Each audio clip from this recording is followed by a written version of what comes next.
I've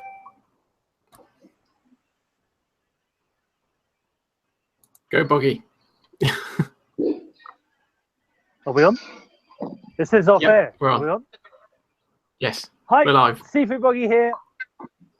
Hi, Sifuboggie here once again, and welcome to the Way of Conscious Mindfulness, a weekly podcast show and YouTube show discussing spirituality and science, balancing health and well-being with mind, body, and spirit, with a Daoist twist. Dao means the way, the path, the balance. Now, surprise, surprise, we're not the normal talk show. Each week we have a different subject or guest. This week we have a wonderful guest, and our aim is to have an open discussion to help us all find new skills and new techniques to balance our very own personal balance path or way. So, okay, it's a little bit mental tonight because my computer's already melted twice. Chris, I think you've got it locked on your face because I can only see your face. Double tap on your screen. I can only see your face. Is that now switched? That would tell me that it's only locked on you. Oh, now I can see Sharon. Cool. Okay, so right, as you can tell, there's a few minor difficulties tonight. It's just locked on Sharon. Okay, you need to double tap your one, Chris. Okay, what, as you? Oh, don't worry about it. I'll figure it out. Don't worry. Right. So anyway, good evening. As you can tell, few minor difficulties, a few little tech issues that we'll figure out as we're going along. So, as always, I have some very trusted co-hosts, and tonight's a bit of a switcheroony. Is that we've got a co-host that's a guest, and we've got a guest from a couple of weeks ago that's now a co-host, which is always awesome. So, at first, I'll introduce the trusty co-host, the tech guy, the mysterious, the interesting, the very good at questions. It is the questioner. Good evening, Chris. How are you doing? Hello, Boggie. Thank you so much for having me on the show. And I'd just like to say thank you for Sharon for being here tonight and Marilyn for being a co-host. So I look forward to talking to all of you a bit more in a few minutes. Cool. Right. So, and now we'll move over to a new co-host of the show. For a few weeks ago, was actually a guest. It is the wonderful. It is the awesome. It is my nickname for her, Agent 35. It is.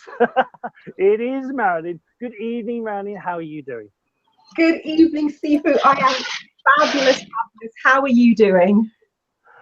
Not too bad. Melting slightly down in my room. The computer's dying more than I am, which is not great, but it's okay. We'll work through. We'll tally ho, chopped away, carry on.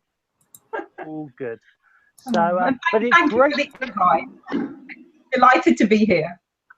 Awesome. Thank you for being on the show. And then, so we've introduced the co-hosts. Unfortunately, Robbie won't be able to make it tonight. His computer has died already, but hopefully he will be here for next week. So tonight, as I said, the guest is actually one of the co-hosts. So tonight we have the Way of Sharon, Water Alchemy. Sharon is the founder of Water Alchemy. She is an emotional intuitive. She does a spiritual arts mentor, and as I already said, she is a founder of the Water Alchemy. So, good evening, Sharon. Sharon sounds so weird to me now because I'm so used to calling you Shoy. Good evening, Sharon. How are you doing? I'm good, guys. Yeah, thanks for having me on the show.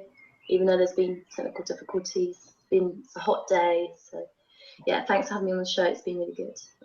Looking forward to it. You're more than welcome. So I will ask the question I always ask, and then I'll leave it up to these guys while I try to sort out my other computer. I'll leave it up to the questioner and Agent 35 to bring up the show. But my very simple question is: so this is the way of Sharon Suddaby.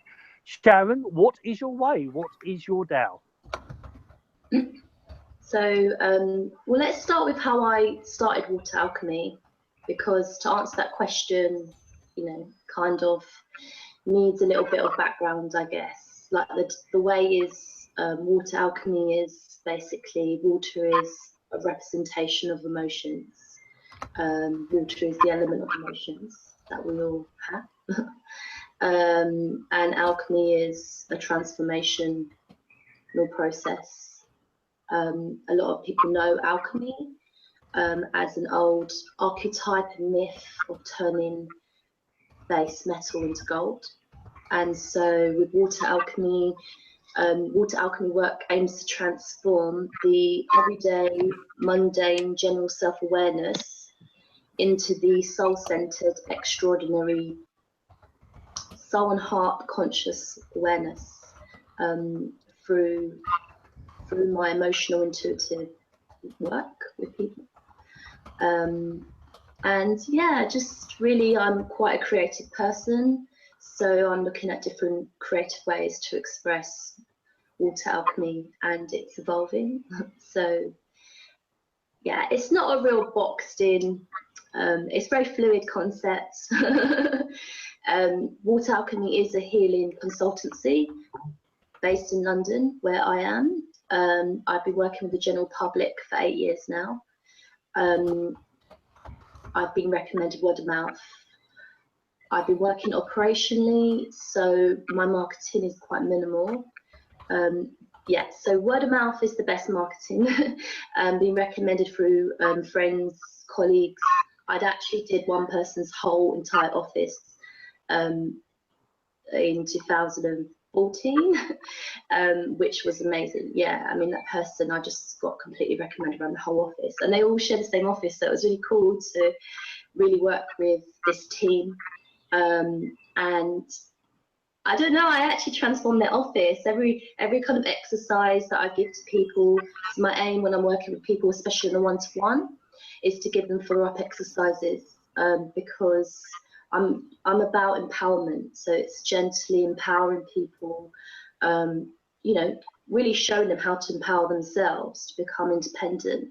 So it doesn't promote codependency in any way, even though the nature is, emotional, and it's emotional, intuitive, and you're looking at emotions as well. I'm all about independence, personally and gently empowering people. But yeah, their exercises were working and having a lot of gemstones in the office and plants to bring in that kind of oxygen, and just a lot of nice gemstones. But I didn't tell each of them that they all had similar follow-up exercises. So but by the end of the week, they just had the whole office revamped with gemstones and plants, and they were like, Sharon did this. So they took a picture and they showed me, and it was really cool. It was really cool to know that a team of people can work together like that, and they can actually talk on a personal level about, and I'm sure they didn't go into depth what they worked with me on, but the fact that they recommended me, and it became like a light-hearted joke, I guess. And then it was fine to have the gemstones out and plants on their desk, whereas before, I think those boundaries hadn't been broken, so they probably didn't want to do anything out of the ordinary. So yeah, it's nice. That kind of emotional one-to-one empowerment work is really about changing the culture of an environment and of a team, and not changing the culture of a person, but really showing people that I work with their uniqueness in their nature, and I do that in a different variety of ways. So I tend to get people to focus on their nature rather than their personality and character. So that's just a little background, but yeah, I hope that gives a really clear picture as to that way. But yeah, it's ever flowing, as they say. I think that's the key. breaking that norm, isn't it? It's because people have a, you know, especially in office environments, people have a certain set belief that things should be a certain way. Now, I mean, I've come from, obviously, I sort of come from an Eastern background, and in China, feng shui, which obviously, well, originally to a lot of people in the West, feng shui or some weird mystic or moving something around in your house will suddenly make things better. But the interesting thing is, in China and in businesses, you've got FT 100 index businesses that, and especially Chinese ones, will not even open a company without a feng shui practitioner first aligning everything up and making everything correct. And it's you know, getting things acceptable. When something is acceptable, then it can be, you know, you can add it into your system, into your way, into your Dao. So I find that really really cool that you know, it's making things, you know, or it's getting things to be accepted. If you can get a group of people and you can find that niche, find that way in, and water, you're very, very good at it. That's whole Bruce Lee, you know, be anything, be water, my friend. If you can, you know, you can flow your way in to somebody's persona and get them to accept something new and strange or as acceptable, you can get things to change. So, you know, even if they do find it a bit silly, you know, like, oh, that's a bit weird, that's a bit silly, but if you can get it acceptable, then you can change things, and that's what it's all about.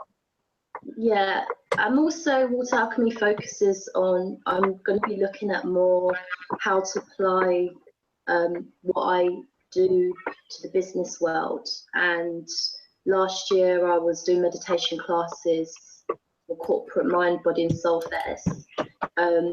And yeah, I mean, I've come from a corporate background.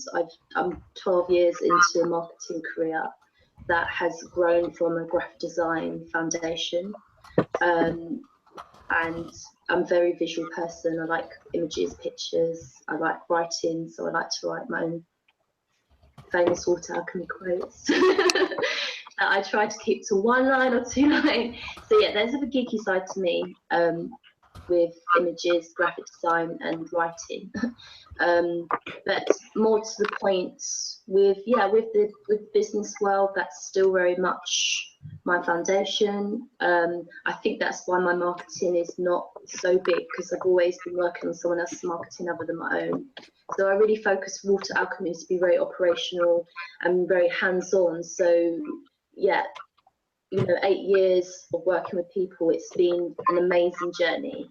And it's been nice to not actually have it marketed too much, because it's kind of allowed me to grow that foundation and to really, yeah, to have that sense of privacy.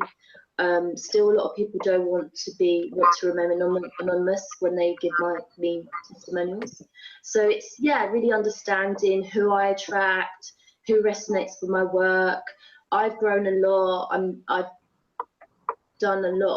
I've been doing and have done a lot of work on myself, and this is why I do this work, because it's really part of my lifestyle as well as my soul purpose and divine service to others. So it is work, definitely, but I do love it. So, so yeah. Well, I have a question from our invisible co-host tonight, Robido. So Robbie McKenzie, he says on YouTube, he's saying, what was the point you realised this was your calling? What's your favourite crystal and why? Well, actually, there's 2 questions there. Let's go from, firstly, what was the point you realised this was your calling?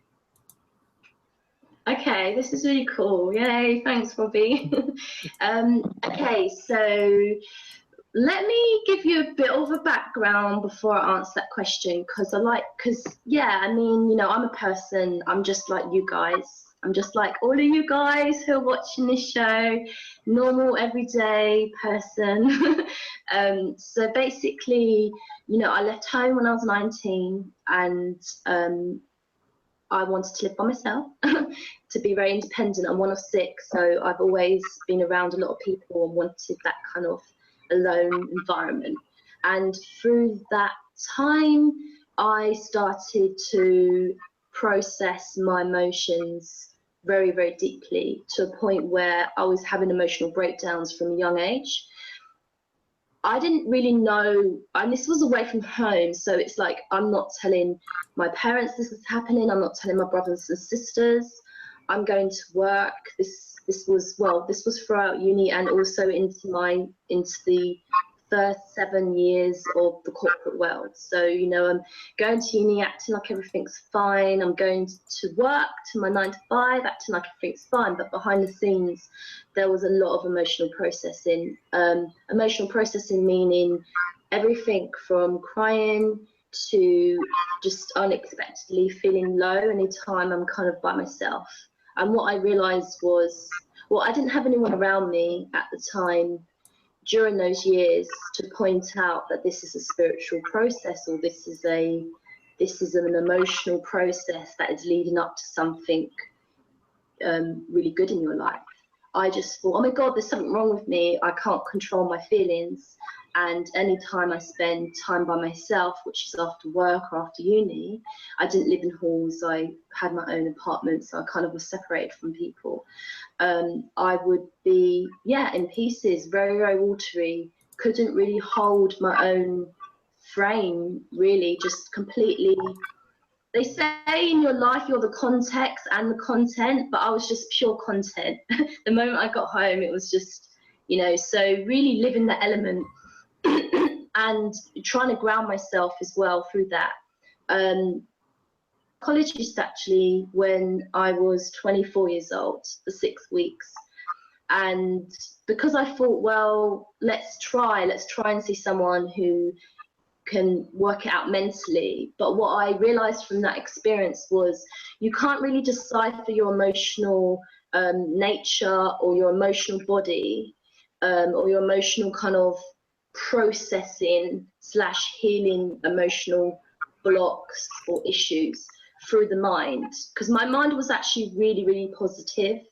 I would go to work and I held a really good mental space. I was a client account manager for the first 6 years, and I was, you know, in the boardroom with the directors, doing a lot of meetings on strategy, creative problem solving. So from a young age, I could, you know, really see on a strategic level what's missing, what works for business, what doesn't.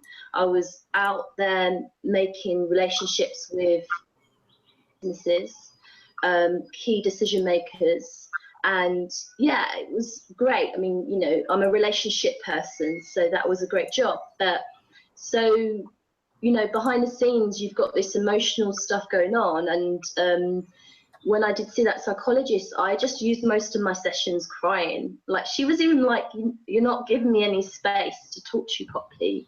You're just so overwhelmed with emotion. And she did actually, after 6 sessions, you know, I got diagnosed with bipolar, and I got offered to be on antidepressants. And I said no, because I've never been on prescription drugs. I don't believe in taking chemicals. So I said, no, it's fine. You know, I think I can find something that's going to help me.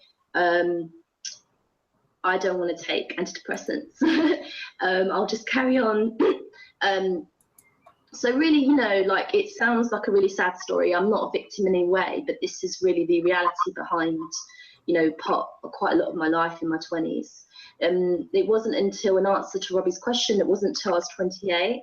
And they say 28 is a good Saturn return. I think it's 28 to 32.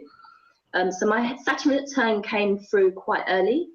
And I really did wake up spiritually. And it's really funny because people are like, the whole, oh yeah, you woke up spiritually. But I really did. And I saw that I just felt everything was connected. I saw everything was connected, and I saw that there was a spiritual solution to most problems, if not all problems. And I really realized then that this miserable life behind the scenes of processing a lot emotionally was actually nurturing an emotional sensitivity that would then help me to go on to be an emotional intuitive. And yeah, 28 was a great year, and it has been great ever since. I set up Water Alchemy the moment I realised I've got gifts in doing life guidance readings for people. That was one of the first things I learned, was a psychic development course where I grounded the use of my third eye, my crown chakra. So I was doing archangel life guidance readings for pretty much friends, family, anyone who wanted to be my guinea pig. I was training as a dancer. I've been training as a dancer since I was 25 years old. So by the time I was 28, I had a lot of friends in the dance world that were like, hey Sharon, we do readings, like we don't really know what that is, but you know, we don't really know what angel readings are, but can we have one? And I was like, oh wow, really, that's cool. They were like, well, you know, because we know you're our fellow dance classmate. So yeah, that was really great to have create a community of dancers that we were sharing creative skills together and learning from one another in that way. And then I realized that with the life guidance readings, it really was a personal development tool, because I was using it in that way. So straight away, I wasn't really using it in a psychic way. I wasn't just telling people information that came through the third eye for the sake of that information. I was really trying to show them this smaller picture and a bigger picture of their life through the reading. And that's why I do the life guidance archangel card readings with the Celtic cross, which is the 10 card spread, because it shows you present, cross an issue, past, future, what's on the surface, what's below the surface, social, psychological, hopes and fears, and final outcome.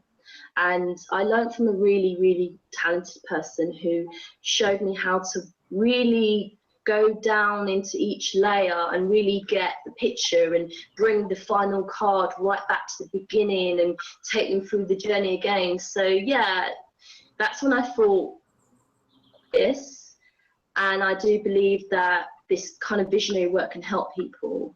So then I went on to question, what else could I do on a reading level that could help other people? And I wanted a more spiritual reading to be able to deliver, meaning like something more from the crown chakra. And my teacher, I annoyed her quite a lot, because I was like, there must be something more than this. And she was like, what do you mean? Like, the cards, like you can pick different cards if you like, but I mean, this is it. And I was like, no, there's got to be something else. And she was like, okay, whatever. Like, just so curious, And so with that question, I took a trip to Turkey, and I met a lady that could do palm readings, and she did a palm reading on me, but she didn't look at my palm. So when I came home, it wasn't until I came home and I was sitting at my desk in my marketing, and I thought, hang on a minute, that lady didn't even look at my palm, yet she was able to hold my hand and tell me a lot. I mean, I had a friend who was a translator, because she's talking in Turkish, but she told me a lot about myself, my life, and my future, just from taking my hand, closing her eyes, and reading off it. I made the connection and realized that she was reading off my aura, definitely. And so then I marketed myself to my friends. I had my own email list. And I was like, hi guys, I've got a new reading. And I fumbly called it the Aura Soul Purpose reading, because I knew I was reading off someone's aura. And I was hoping I could see a soul purpose for people. That was the ultimate aim. And yeah, I never forget my friend who was my first Aura Soul Purpose reading person. And I just said to her, I don't even know what's going to happen in this moment in time. I'm just going to try and see what comes up. Now, little did I know, she had already drawn a picture of 2 of her spirit guides, and she brought this to my house, and she had it behind her back while I was doing the reading. So I did the reading, and I saw, it just was an amazing experience. I saw aura colors of the person. I saw dominant male and female spirit guides, which are guides in human form. They can either be ancestors, sometimes they look like Native American people, or any kind of tribes, ancestors.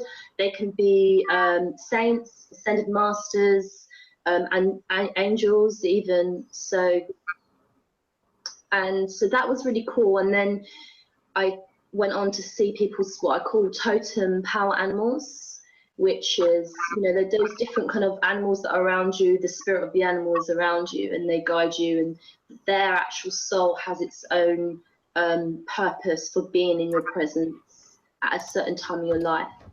And then at the end, I did really see a metaphorical vision of a person's soul purpose, and it's open to interpretation, but it is very specific, very, very unique. And I realized then that I'm really, actually the whole reading in itself is really showing someone their unique core nature and essence, from the colors they are to the guides that they have. When I put the male and female guides together, I really see that as a metaphor for that person's unique nature inside them. And the soul purpose vision, I call it, it's just really beautiful. And so yeah, and I started that when I was 28. So no one really showed me how to do that reading. I really kind of discovered it by myself. I know other people do aura readings, but it's really grown from there. That's kind of one of my champion services. I write a 23 to 25 page report. I remember when I started, the report was only like 10 pages, and now it's like 23, 24 pages. So much information comes through just from me practicing and being out there and doing that kind of work. Last year I was working with people in America on Skype, and in Spain, in Madrid, the reading is just as powerful, whether you don't have to be right in front of me anymore. So I'm 35 years old, so you know, I've been doing this since I was 28, and I've really grown up with water alchemy. I mean, I think what was really interesting was I was involved in a New Age group when I started Water Alchemy, and I was learning from two mentors.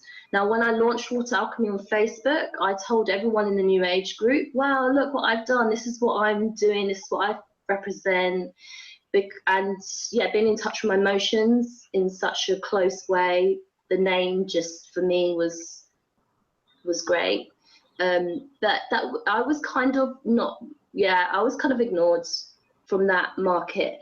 But at the same time, what was really nice was that the dancers that I would dance with and go to class with and train with and did shows with, they were the people that really were like booking me up and wanting to see me like every week. So it's a real contrasting journey, because I learned that the market and the people who I thought would be interested in what I had to offer, because it is in the New Age field, wasn't really interested. But the people who don't really know anything about the New Age world, but really liked me as a friend, dancer, and thought I was really cool, I could do something different, really, you know, tapped into me. And that's when I thought, okay, I'm going to really focus on just anyone, your kind of mainstream, everyday person. I mean, everyone's got something artistic and special behind the scenes that they're working on, I think. And, you know, that friend who I did the first reading with, she pulled out the pictures, and her two pictures of the male and female spirit guide were exactly how I had described them. And I was in tears, because I was going, I didn't know you draw. And you're drawing your spirit guides. Oh my God, you know, talk about a spiritual person in the closet, you know. And I had no idea that she was the type of person that would do that. And so I just think in this day and age, you just, doesn't matter what kind of job you do, it doesn't matter where your background's from, what country you've been born into, or what culture you've been brought up in. There is that connection to your soul. You know, there is that where people just want to understand more about themselves. And obviously, you know, yeah. Can I just jump back a little bit to what you were saying about when you first set up the business, you had the people who you thought would be interested weren't interested, and the norms, or the muggles, let's say, were interested. Why do you think that is? And how do you think you fitted in so well? I don't know. I mean, two of my teachers, they're really powerful like I saw them as really powerful, you know, and I thought, wow, you know, I'm kind of an extension of your teaching, because I'm grounding myself through your courses and your mentorship. But I don't know, it's very different. I mean, I've come to learn that people are led by different chakras. So like, you're born into a dominant chakra. I'm born into my heart chakra, so anything I do is really led by the heart. And the people that I was working with, one lady was led by the third eye, hence the reason why she did the psychic development course. And my other mentor, which I did a lot of meditation work with outside in nature, was led by her crown chakra. So I think that my work, because it was very heart-centered, and I don't know, I mean, it was very visionary. It's crown chakra and third chakra based with these readings. I just think back then, I mean, you didn't have so much spirituality online. Like, it's gone crazy now. Like, there's so much out there. There really wasn't that much out there. And even whatever was out there, it was just really, it was quite, still very basic. We're looking at, what year was it? 28. So I'm looking at 2010. So we're living in a time where people are still kind of hiding. And also, everyone was kind of like a fictional character. They gave their self names rather than, you know, they had like symbols. I put up a symbol for my page rather than my photo, and then I changed it a year later, going, no, people need to see that a human being, a real person's doing this. I'm not just a symbol. I don't want to be a movement, you know. I just want to be here to teach people in groups and on a one-to-one, and not teach, but, you know, mentor, facilitate, hold space, and deliver, speak my truth, and encourage others to speak theirs. So I don't know. I mean, I think people are people wherever you go, and I think there is different levels of competition, and maybe they just saw me as a competitor.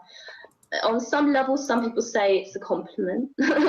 So it depends which way you look at it. I keep things quite balanced and quite neutral. At the time, I saw it negative, but I was 28 years old then. I've grown up a lot since then, and I see it more as no, they kind of saw something in me that I probably didn't see in myself. And I was kind of that naive, innocent, look what I'm doing. And I think they saw something that was very actually, you know, she's quite spot on with certain things. And yeah, I think there's a natural kind of wariness about not knowing, you know, what that other person's delivering or what they're communicating. And since then, yeah, you know, we know of each other's work, and yeah, we know we're out there, and yeah, I'm very much a part of that world and space I'm holding. So yeah, so just Sharon, can I ask you a question? Yeah. Do you think that everyone awakens to their soul purpose? Because I've got, you know, for every personal development person I know who's totally into all of this stuff, there'll be another 1,000 people that are happy just to sit and watch TV, which is great as well. So do you think that everyone is destined in this lifetime to awaken to their soul purpose at some point? In this lifetime, yes. Actually, just before I answer your question, just to finish off Robbie's, my favourite gemstone is the rose quartz. Cool. So yeah. I was going to come back to that. Don't worry, we would have got back to that at some point. Yeah, that's all good. So, Sorry, Sharon, just one quick thing. I hope does that answer Robbie's question, or did I just go off the point? No, it does. But he says, my guide, this is what Robbie says, my guides say that in 2012, the quarantine was lifted on humanity. So that's why spirituality has exploded into focus.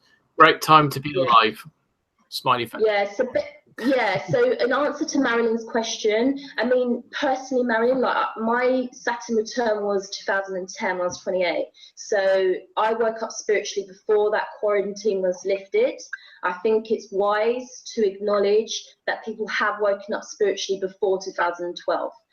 Of course they have. We would not have books on spirituality or, you know, mentors and people that we look up to now.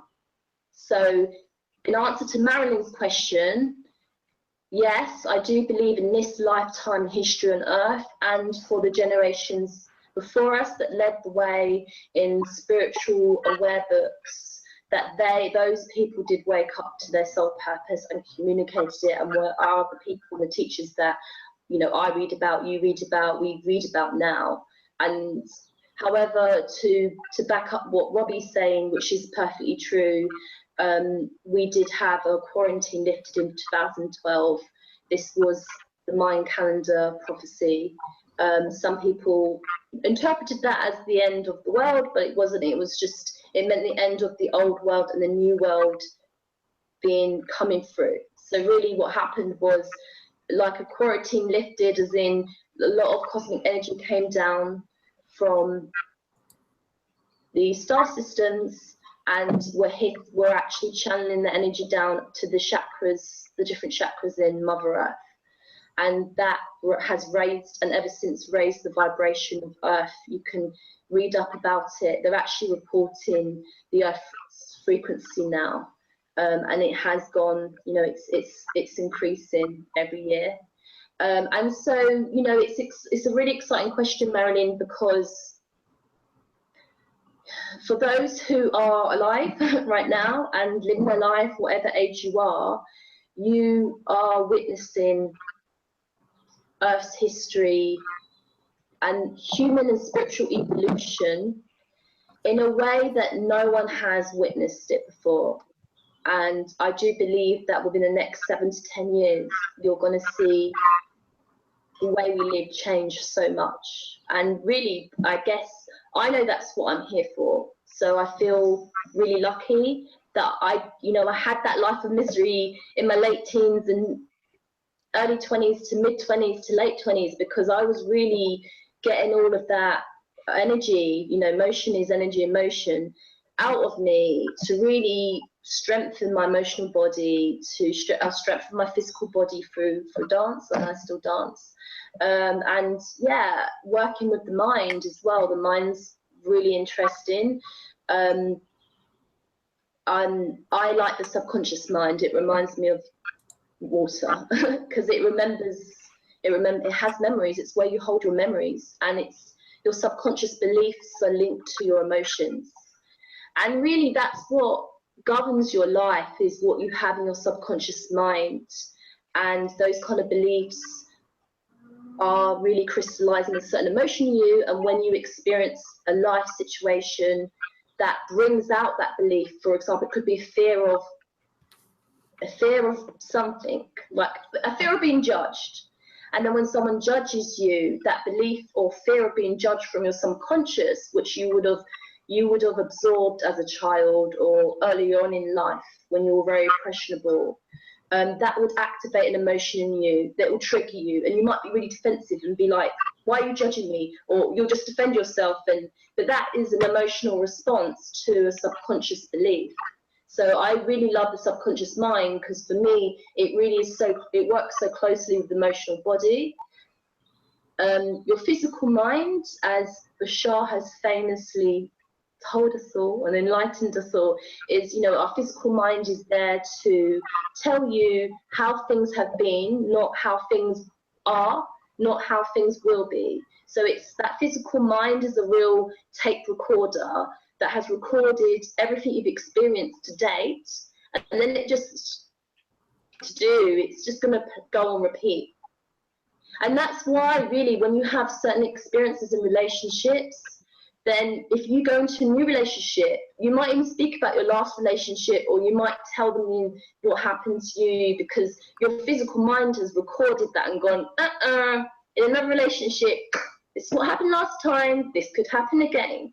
So, you know, it's really, the mind is amazing, but I think a lot of people, when they say the mind, they don't really understand that you've got your physical mind, it records your past. You've got your subconscious mind, it holds your beliefs, and really that needs to be explored and healed. Those beliefs are linked to fear and ego. The physical mind is linked to fear and ego as well. And really, you know, what does it mean to surrender to your higher mind and work from your higher mind, and also surrendering your mind to your heart? And that's what I'm really interested in, is I think our emotional body has a lot of intelligence we haven't tapped into, And I do believe that when you're working with the mind, and there's a lot of focus on the mind still, even in the mind, body and soul world. I mean, even in that title, we've missed out emotion. It's mind, body, soul. It needs to be mind, body, emotion, soul, mind, body, heart, and soul. So, you know, we've kind of taken away that divine feminine aspect of the new age world, and really embracing your emotional bodies, embrace your heart, and heart consciousness is really empowering. And it's, if you look at Osho's work, Rumi's work, all of their quotes are very much about heart consciousness. So, yeah, you know, in answer to your question, Marilyn, it's a really exciting time to be here on Earth. If you are looking at human evolution, spiritual evolution, and even if you're not, there are people that will be waking up. You know, they just might wake up later, and that's not, you know, that's completely what they agreed to before they came here, and that's fine. No one has to be rushed at all. I think very much Marilyn said, Agent 35 said, is that, you know, for everyone that's awake, still a lot of people that still watching TV and in their own world. And I don't think you know, some people think everybody's going to wake up this time around, and I don't think it's that case, but I think there's going to be something happen within the next few years that is going to shift people. You know, one of the big reasons for a lot of people to wake up is when they see something new for the first time. Now, the internet has been awesome for that, because internet has been, you know, given an abundance, an overflow of information, and where the normal TV would only show certain things, and if it was down to normal TV, you know, people would still be on a very slow waking curve.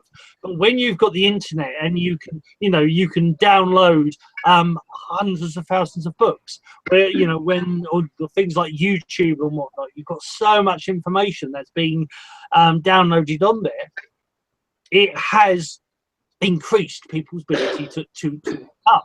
Now, very quickly on the old 2012, the whole Mayan prophecy.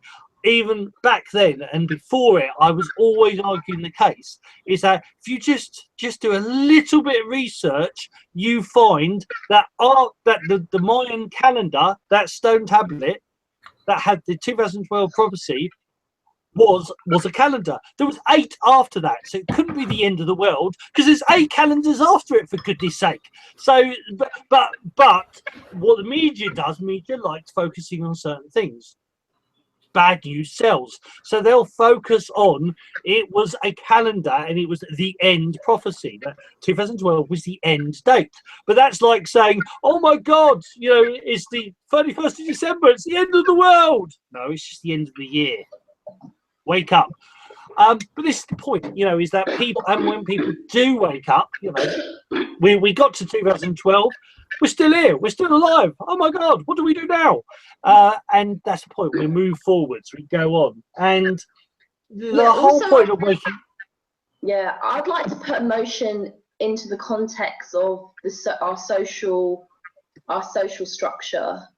And so basically, if we look at emotion, look how it has in society, its place in society as well as with an individual, but really its place in society and how we live in society with emotions. You know, from a young age, when we go to school, all education is focused on your mind. So it's about accumulating knowledge, remembering knowledge for tests, learning skills like reading, writing, maths, but very, very mental based. There is no emotional education, or there are no classes. There weren't certainly any classes in my primary or secondary school that taught us about our emotions or how to manage them. Financial education wasn't really introduced either.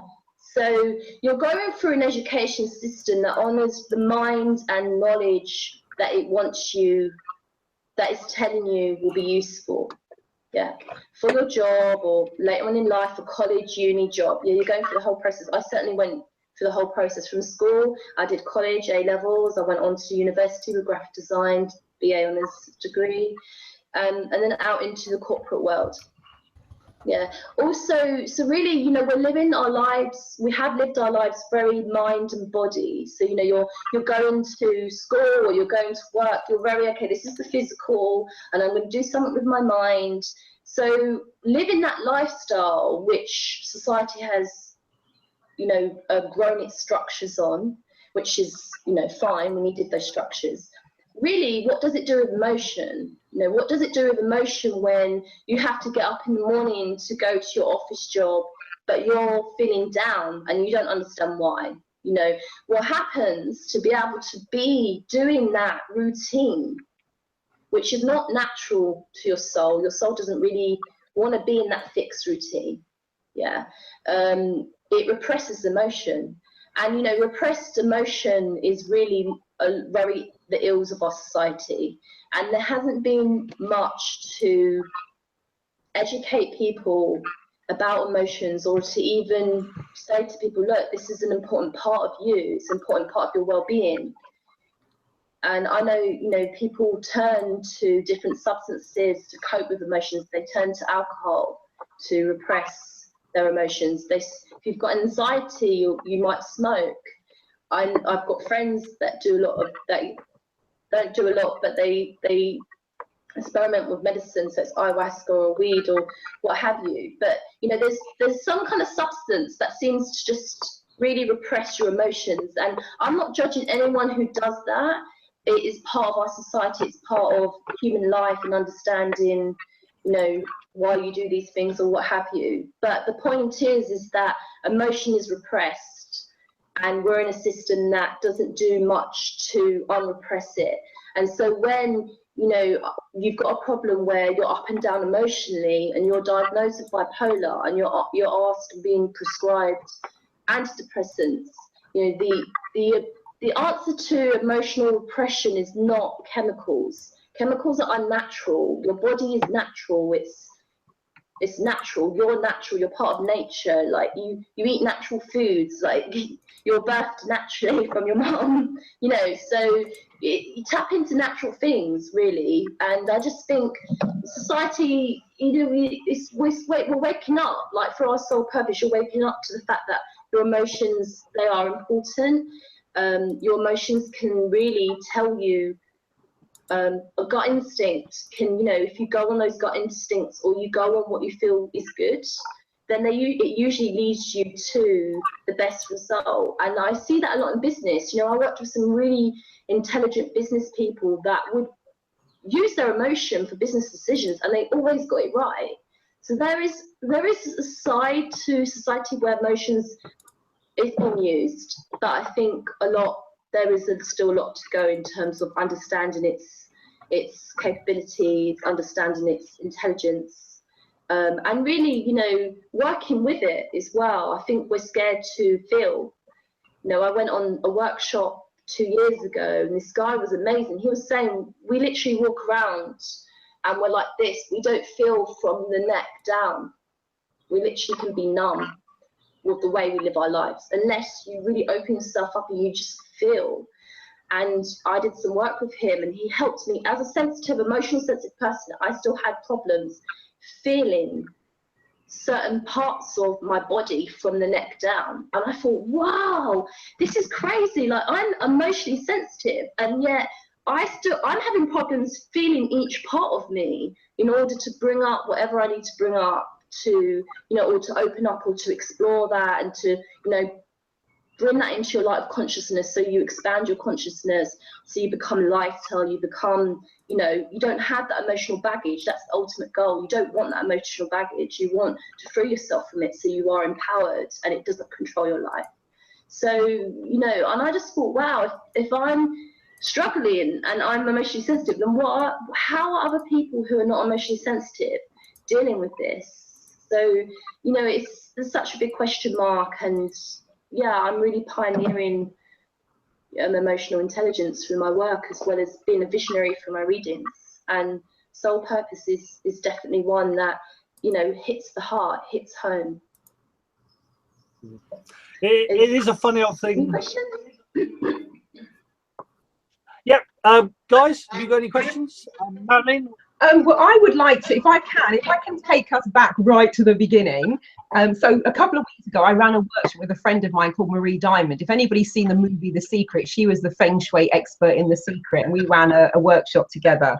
So when you're talking about water alchemy, is there a relationship between that and Feng Shui? We're talking about, you know, the crystals and the plants and the environment, but you also talked about the personal stuff and the emotion. So just for, you know, myself and people maybe who are watching who haven't heard of the kind of water alchemy, is it a bit like Feng Shui or is it completely different? And very quickly, So Feng Shui, I was just going to say, Feng Shui means air, water, or water and air. So for those who didn't know. But anyway, Shui. So water alchemy, my work for water alchemy is really an expression of my soul purpose and my truth. So because I obviously feel my own feelings, I can tap into the feelings of other people. I also tap into the energy of an environment, and I can feel what that collective energy feels like. So, you know, I understand your environment.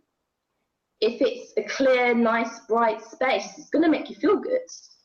You know, I've had an office job where you don't have anything around you other than metal and wood and TV screen, and there's a lot of, you know, electrical magnetic currents coming off your computer screen. So, you know, you know, it's holistic work. It's when you're tapping into the energy of an office environment and you're suggesting plants and gemstones. I only use that as a small example, but, you know, I'm really saying to them, right, you've done work with me which has made you feel good. You've done work on yourself. You understand yourselves. Now honor yourself by having an environment that supports your energy. They're creative people, as a creative agency. And they were sensitive, they were emotionally sensitive, yet the plants helped them. Having plants helps, having the gemstones around helps. Why? It's the natural and they're high energy, so they're going to support you. You know, whatever is in your environment, you have an aura around you that interacts with your environment. So, you know, water alchemy is really an expression of where I'm coming from holistically. So how you feel in an environment, to what clothes you wear, it's all part of it. And I can't really box myself in, and I'm not going to say, yeah, I do Feng Shui and I do this. I do it all. I'm an alchemist, so I'm bringing and blending, but, you know, the detail is there. I'm not, woohoo, let's just do everything. It's not everything. It's about energy. It's about energy and motion. I'm an emotional intuitive, so when I'm doing the reading, aura reading, I'm actually reading off your aura, and the reason why I like that is because I'm showing you all the information that you need to know about yourself is in your aura. It's amazing because I haven't channeled it from a light being. I'm not telling you from my own knowledge. I'm not like, I know this and you don't. I'm like, no, you know this and you're living it and it's around you, and that's great. I'm a facilitator and I can translate that. I mean, I've been doing these readings for 8 years. I could only see a small amount of my divine purpose. So I actually was like, come on guys, talk to the universe. I've been doing 8 years of this reading, and I can see the bigger picture for people's soul purpose through this reading, and it's in your aura, and that's beautiful. You know, water reflects and reflecting your unique nature back to you from telling you what is your colours, your aura colours, what chakra you're led by, what's around you, and that's amazing. It's all that information is coming from you. So really, you are at the centre of your own universe when you work with me. You are your own healer. It's all you, you know. And some people are like, wow, you know what you're doing. You really know how to go to work with someone. You know, I do chakra tests. I dowse on the different chakras and go, right, okay, let's look at what's weak, what's strong. Because those chakra energy centers are linked to areas in your life that will have an effect. If your sacral chakra is weak, then you'll go from victim to martyr, victim to martyr, victim to martyr. You might even be very emotional, and not be able to contain yourself as well, that will have a knock-on effect on your ability to receive and experience joy in your life. You might be hindered through wanting to creatively express yourself, but not if the sacral chakra is weak. So then obviously from that chakra analysis, you can become aware and go, right, these are what's strong, these are what's weak. I'm going to work on that through meditation, through sound baths. There's loads of sound baths on YouTube you can go to sleep with, and that sound is working on you. So, you know, water reflects, I reflect. It can redirect. So I like to redirect people onto a path that is supportive their well-being, not the opposite, because we know the modern hustle and bustle of everyday life can lead you into stress. It can lead you into emotional repression. You know, it can lead you into constantly taking yourself away from yourself, and you really want to be centered in this day and age. There's so much going on, so much chaos, so much, you know, who do you listen to? I really mentor people and listening to themselves. So it is, you know, working with me, you really are at the center of it all. I love my work because I'm uncovering that person, and the knowledge is from you. I'm just really that channel for your own knowledge, if that makes any sense. Yeah. Alchemy is more about gentle self-empowerment in a divine feminine way. That divine feminine energy is nurturing, it's empathic, and it is strong, it's not weak, it is a strong energy. You know, water flows around mountains, it can move mountains, it erodes, it's strong as well, but it is nurturing and it is receptive.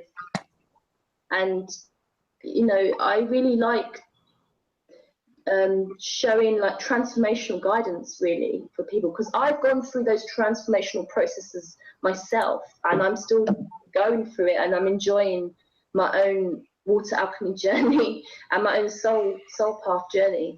But it's whether you want to work with someone in that way. I mean, I only want to work with people that resonate with my work. I'm not for everyone. So it depends But where do you you not are. feel that's the same for all teachers, though? As someone I know said recently, the student will find the teacher, and the teacher will find the right students. So surely that must be true for all teachers and Sifu. Yeah, absolutely. And you know, the universe is synchronistically matching us up. I mean, a lady found me all the way from Ohio. She found water alchemy and me, and we started doing work last year on Skype. And the way she found me was crazy. I was in a group, and she found my friend before she found me, and then she found my page. So I was like, wow, that's amazing. And yeah, so, you know, that's amazing to know that Ohio, guys, the ripples, there must be some ripples that go far out, because there's people, the universe is going, no, Sharon's the person you're going to work with. And, you know, that's amazing. And yeah, you know, this year I'm working on more of my marketing. Yay! And there's an interesting thing on like we were saying at the beginning, like the people you thought would be interested weren't the ones who are actually interested. And one thing I learned from the very beginning is you can't judge walking your door. You can't judge who is going to be interested in you. They'll be interested for their reasons. You know, you can. Well, at least in my point of view is that, you know, you open it out and you fire out the seeds, you throw the seeds, but who's actually interested, who's ready to actually learn from you? Because like the whole point of, you know, that somebody said to Chris was, you know, is that, you know, when you're ready, the Sifu will appear, but also, you know, when the Sifu is ready, the students will appear. So it's more a case of, you know, you just work on you, and you let everybody else, you know, sort themselves.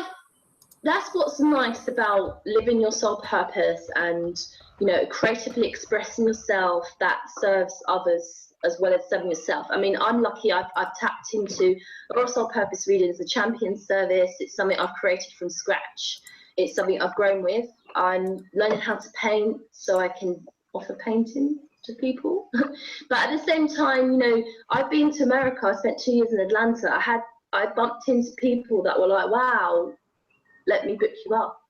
And I was doing all self-purpose readings in the park with people in Atlanta, and I was like, this is so cool. I spent 3 months in Guatemala, in a town that was overloaded with healers. It was so packed. You know, when I told someone, well, you know, I'd like to do some more self-purpose readings here, they were like, go to the notice board. I went to the notice board. There were notice boards around town, and it was completely packed out with everyone's cards. And I was like,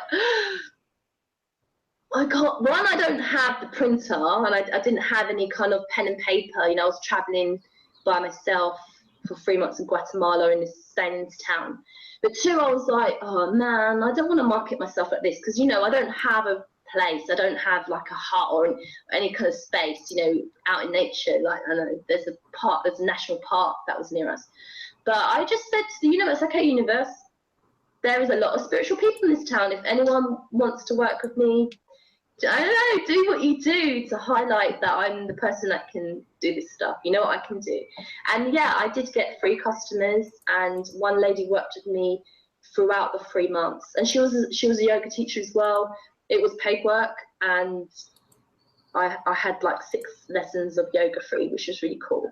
So straight away, like, you know, that work has sent me up there with people who are very, very good at what they do. You know, I work with people that are very, very powerful in their work or on their soul purpose. You know, this yoga teacher, she was very, very crystal child, I call her. I mean, she wasn't a child, she's younger than me, but very crystal, just knows exactly what she wants in life, doesn't really go to any of those healing groups, but liked to work with me because I was showing her something very unique, very different. So work in Guatemala was awesome, the work in America was awesome. People in America are friending me on Facebook, so it's nice to have that connection. And I attract customers in London. London's a hard place, but you can learn anything here. Anything you want is here, so you know, you've got that variety, definitely. I'm here still. It's all very cool. Okay, right. Well, what we'll do is wrap up part 1. So it's been an hour already. It's quite cool. So we'll wrap up part 1. So it has Chris or Agent 35. Marilyn, I quite like Agent 35. I hope you don't mind Agent 35. I kind of like calling you Agent 35. Agent 35, have you any one last question or something just to wrap up? Not necessarily a question, but I would definitely resonate with the age thing, because I do soul power reading, something completely different. But for them, the age of around 30 is when you become more spiritual. And for me, when I was 32, that is when I had my spiritual breakthrough. So there definitely does seem to be something around that age where, and not everyone, but I was just one of those people at 32. I went from studying to be a chartered accountant to becoming a hypnotherapist. And so when you're talking about that is definitely, I would say, something that resonates. Yeah, your Saturn return can be from 28 to 35, and that's a big window. I mean, you know, it's awesome. Hypnotherapy. It's peace, man. It's awesome. Okay, right. So we'll wrap up this part. So everybody on podcast, I hope you enjoyed this part 1. We've gone through the journey of Sharon and water alchemy, and look forward to part 2. That will be coming shortly.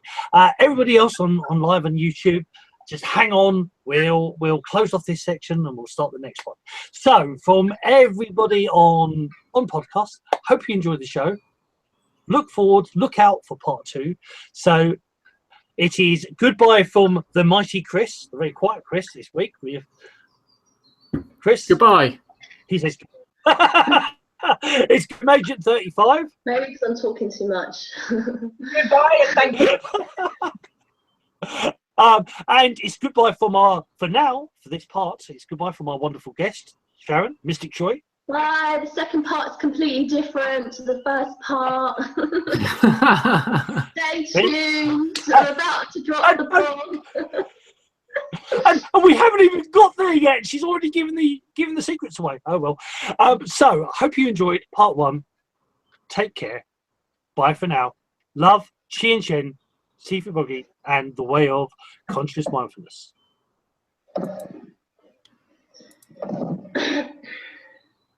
Okay, cool. Everybody grab a water or whatever you need. I'm just refilling my water.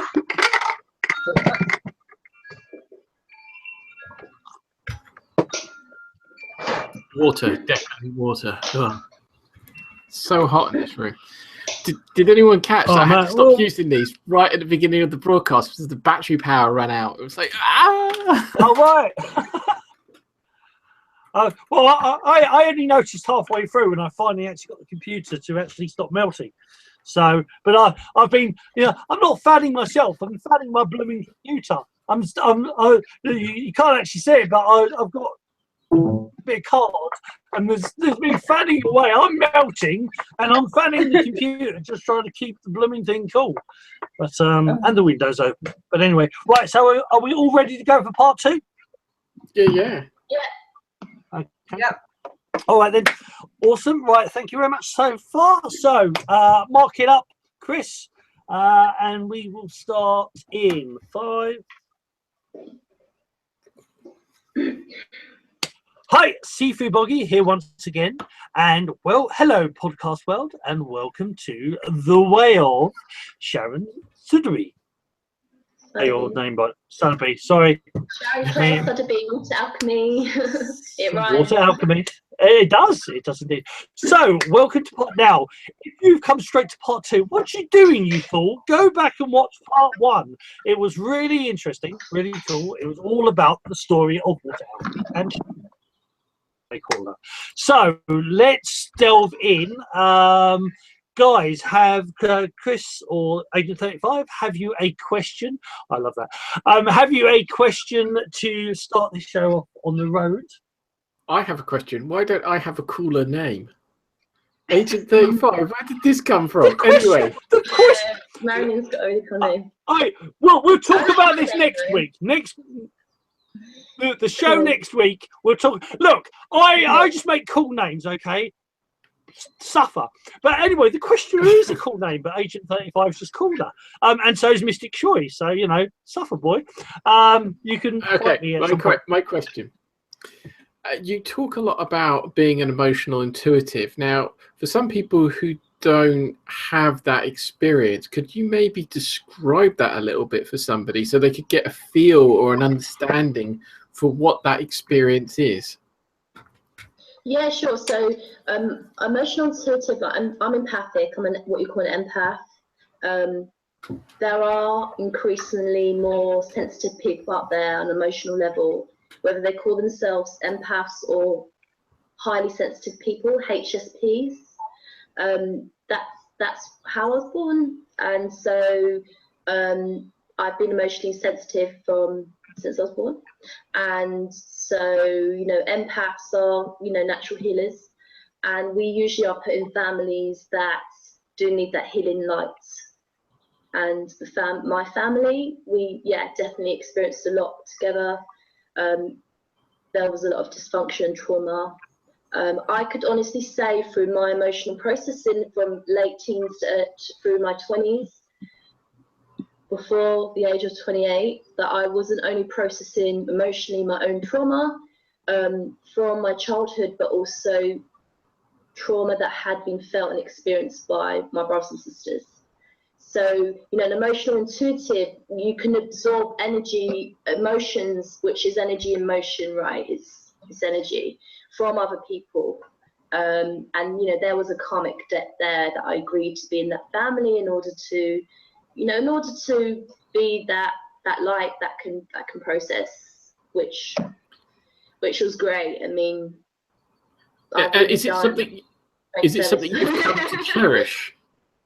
Sorry? Is it something you've now come to cherish, being the emotional intuitive? Yeah, I mean, like I said, the education we've been brought up in hasn't taught you how to manage your emotions. So when you're experiencing emotional highs and lows, or emotional breakdowns even, emotional breakdown is you completely collapse and you're crying and it's uncontrollable and you feel overwhelmed. And you know, it really, the emotions just would take over my mind. I couldn't even think clearly.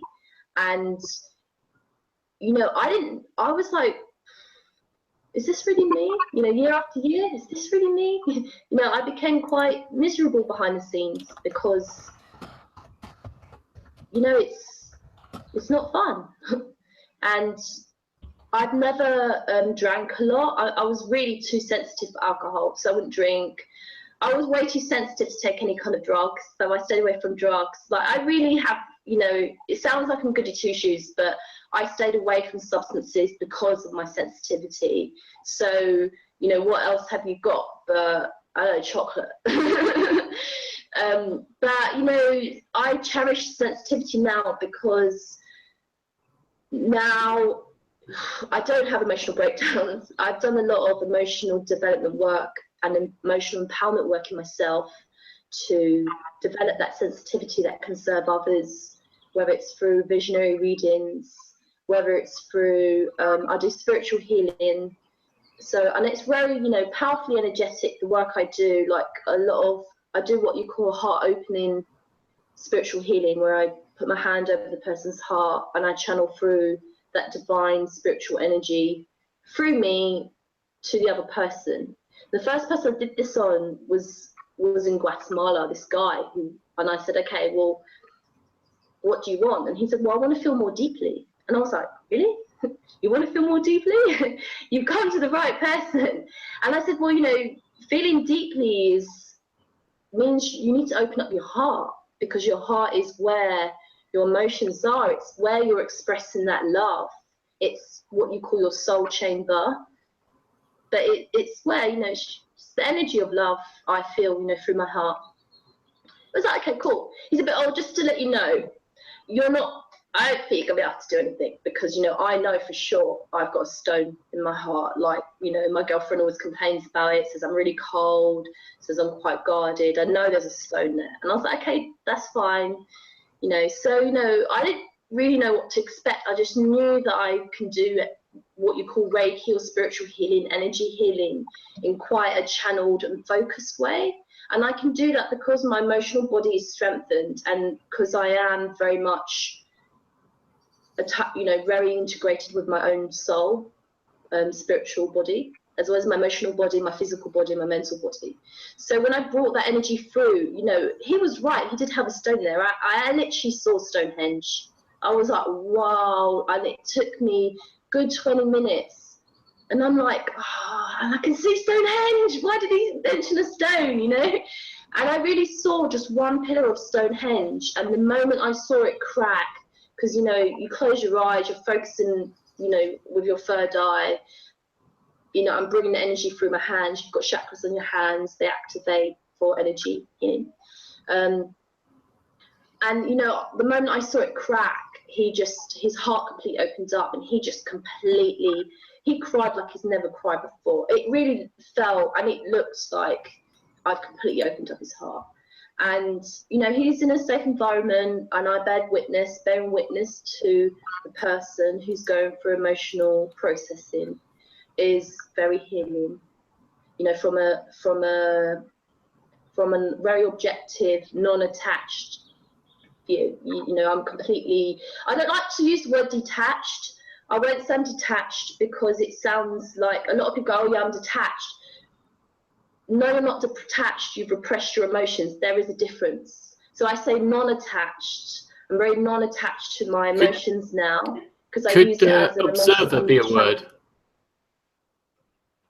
Yeah, observing my emotions. Yeah, definitely. I mean, you experience your emotions, but my emotions run through me. It's like I'm reading.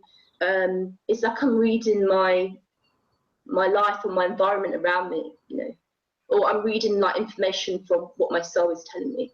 But with this particular person and doing the heart opening spiritual healing, you know, it was, you know, hard. It's hard to bear witness for that process, but at the same time, you know, after that, when he recovered, he just said to me, oh my God, I feel so relieved. I feel so relieved, because, you know, I saw a lot of light rush into his heart. So whatever we hold, you know, whatever we're doing this on and hiding and repressing, when you open it up, that light comes through, you know, that from the universe, from divine, from source, from your own soul, your higher self will just rush in and be like, we're going to fill you up now. And it really was like, whoa, I feel really relieved. I feel empowered. I feel so good. So it goes to show whatever emotional processes you're going to do, or whoever you're going to see for that experience, you know, what has made me carry on with my journey is knowing that once you heal something, you don't have to go back on that. You know, you do move forward, and it does feel good. It is great to work through your emotional baggage and heal yourself on an emotional level. And, you know, there's deep-rooted stuff in our emotions, because our hearts, you know, it's like you've got the whole ocean in your heart. I mean, it's the element, it's where we hold the water. It's very much your center for that element of water. And, you know, you want to, I mean, I don't know about you guys, but I want to live an empowered life. I want to live a life where I feel emotionally free. I want to live a life where I'm not governed by my fears or my ego. I'm led by my soul, I'm led by my heart. So, you know, those people who are interested in living that kind of life and being that kind of person with themselves, that's, you know, that's the type of people that I attract. And everyone's on their own journey. Everyone's so unique, and that's what I love. I love the Aura Soul Purpose reading. It shows people how unique they are. We have been brought up in society and be told to just be like everyone else, like cookie cutter molds. We're not. You know, we are all different. We are all human, but we are all different, and that's amazing. Like, variety is the spice of life. It's great that everyone's different. And, you know, like, I think people who are locked in their mind, I have met a lot of people locked in their mind. If you read The Power of Now, everyone thinks, oh, The Power of Now, it's about being present, and that's hard because you've got monkey mind or your feelings are up and down. It's not just about the power of now. Eckhart Tolle wrote about his spiritual transition from his mind into his heart. He literally went through a life-changing experience where he let go of that physical mind. And he found himself, like, his journey was really extreme. Like, he found himself on a park bench in total bliss when he did that. And he was there for like 3 months, and everyone just knew him as the person that was just sitting there on the park bench laughing in joy. And but the point is that his transition from letting go of that physical mind, and he brought it down into his heart, was really surrendering his mind into his heart. Now, when I read that book, I was like, I had 2 friends that had done that transition, and they had shown me what it was like to be like that. And that transition with myself, because you set your intention. When you work with intention, it's very powerful. You have free will. So when you set an intention and go, right, I want to surrender my mind to my heart, for example, which is the intention I set when I did this. Before I did that, I had 2 friends that had done this process. Now, we were all out camping, and they could just be with their emotions in their heart space and not talk, but understand where the other person was. And on that camping trip, I was so in my mind. All I wanted to do was talk. And also, the only way I could understand or relate to the 2 people with me, and they were friends, was by talking. And when they were quiet, I didn't understand what they were doing in that silence. And they were really just, even though I'm, you know, emotional and sensitive, and I do like to be quiet, for some reason, you know, when you're in that mental space, you just try and connect with people mentally, and they couldn't connect with me mentally. And they explained to me, you know, you're quite cerebral still. You're really coming from this mental place, and we're in our hearts now. And I was like, okay, well, tell me more about that. And like, read The Power of Now, la la la la. I went home, read the book, and I was like, bingo. So, you know, I really set the intention to let go of that physical mind, come down into my heart. I mean, I did it with them. I sort of was like, okay, I can do that. Let me do it now. And I quickly, like, clicked myself. And I was so ill, I shouldn't have done it in the way I did. You know, I really forced it, and I was sick. And they were laughing at me, going, oh, it's all your fear coming up. I was so nauseous. I had to cut the camping trip short and come home because I couldn't travel anywhere. Everything was making me feel sick. So then I thought, all right, I'm home now. I'm going to finish this process off because I'm just being nauseous, and day after day, you know, I can feel an imbalance between my physical mind and you know, coming down into this heart space. So, you know, I finished it off at home. It was a really interesting experience. I actually did pass out. I think my mind was like, your ego has a death. It's like an ego death. I literally intended my own ego death, and I just fainted. And then when I came round, I'm sure it was only 2 or 3 minutes, I came round and I woke up and I was in my heart, and I was like, wow, I just feel like I can still think. I mean, I have a mind, but everything I'm experiencing, I'm really feeling through my heart. I'm speaking through my heart. I'm thinking through my heart. I'm seeing through my heart, not just breathing through my heart. I'm just doing everything. And, you know, when I talk to people, when I'm talking to you now, it's all coming from this space. I can feel my mind using the intellect to engage in the English language. So you've got that going on. But, you know, the energy is from that heart space. And heart consciousness for me, it's simple. You tap into simple wisdom. You don't try and overcomplicate things. You can let go of personal fears more easily because you're not caught up in them on a mental level. You understand boundaries. It's really interesting because people say, well, the heart knows no boundaries. It's like love is boundless, but no, your heart knows its boundaries. I really think the mind and your thoughts don't know its own boundaries. And I think that's why people can get into arguments on a mental level, because you can really, you know, you'd be surprised at how much you can push onto someone from your mind. But when you're in your heart space, you can really, there's no force in that way. You know, it is very nurturing. It kind of, you know, the energy swirls around you. You just are. You know how to just be. And, you know, your emotions and feeling is not something you have to fight with every day. It is part of you. You're a 4-part being, you know, mental, emotional, physical, spiritual. And for me, I really do feel like it's part of our spiritual evolution, and it's helped me a lot. I mean, mental baggage is just as tiring, if not more tiring, than emotional baggage. If you've got a lot of mental baggage, you'll feel tired. And I mean, in 2014, I stepped away from my permanent job. I literally had a breakdown from exhaustion because my mind was just so, even though I was in my heart space, I just did the mind too much because I was I was working 3 jobs. I was doing my marketing job, and then in the evenings I was booked up doing the healing work, and I just completely overloaded my life. I was working on the weekends with water alchemy. I was doing water alchemy evenings. I was doing my day job. I was dancing. I was just doing everything, and I just completely collapsed in 2014 from just mental exhaustion, physical exhaustion, and of course, my emotions actually felt quite good. My emotions were like, yeah, let's go traveling. But I was just like, I can't think, and I can't physically want to do anything because I've overdone it. And that's what the modern day world does to people. So, you know, I went away to America for 2 months. I had a holiday. I came back and did a short contract. I worked with a fashion label doing their marketing. And I went away again and I was in Guatemala for 3 months, seeing one of my mentors and doing water alchemy in that famous town, Healers.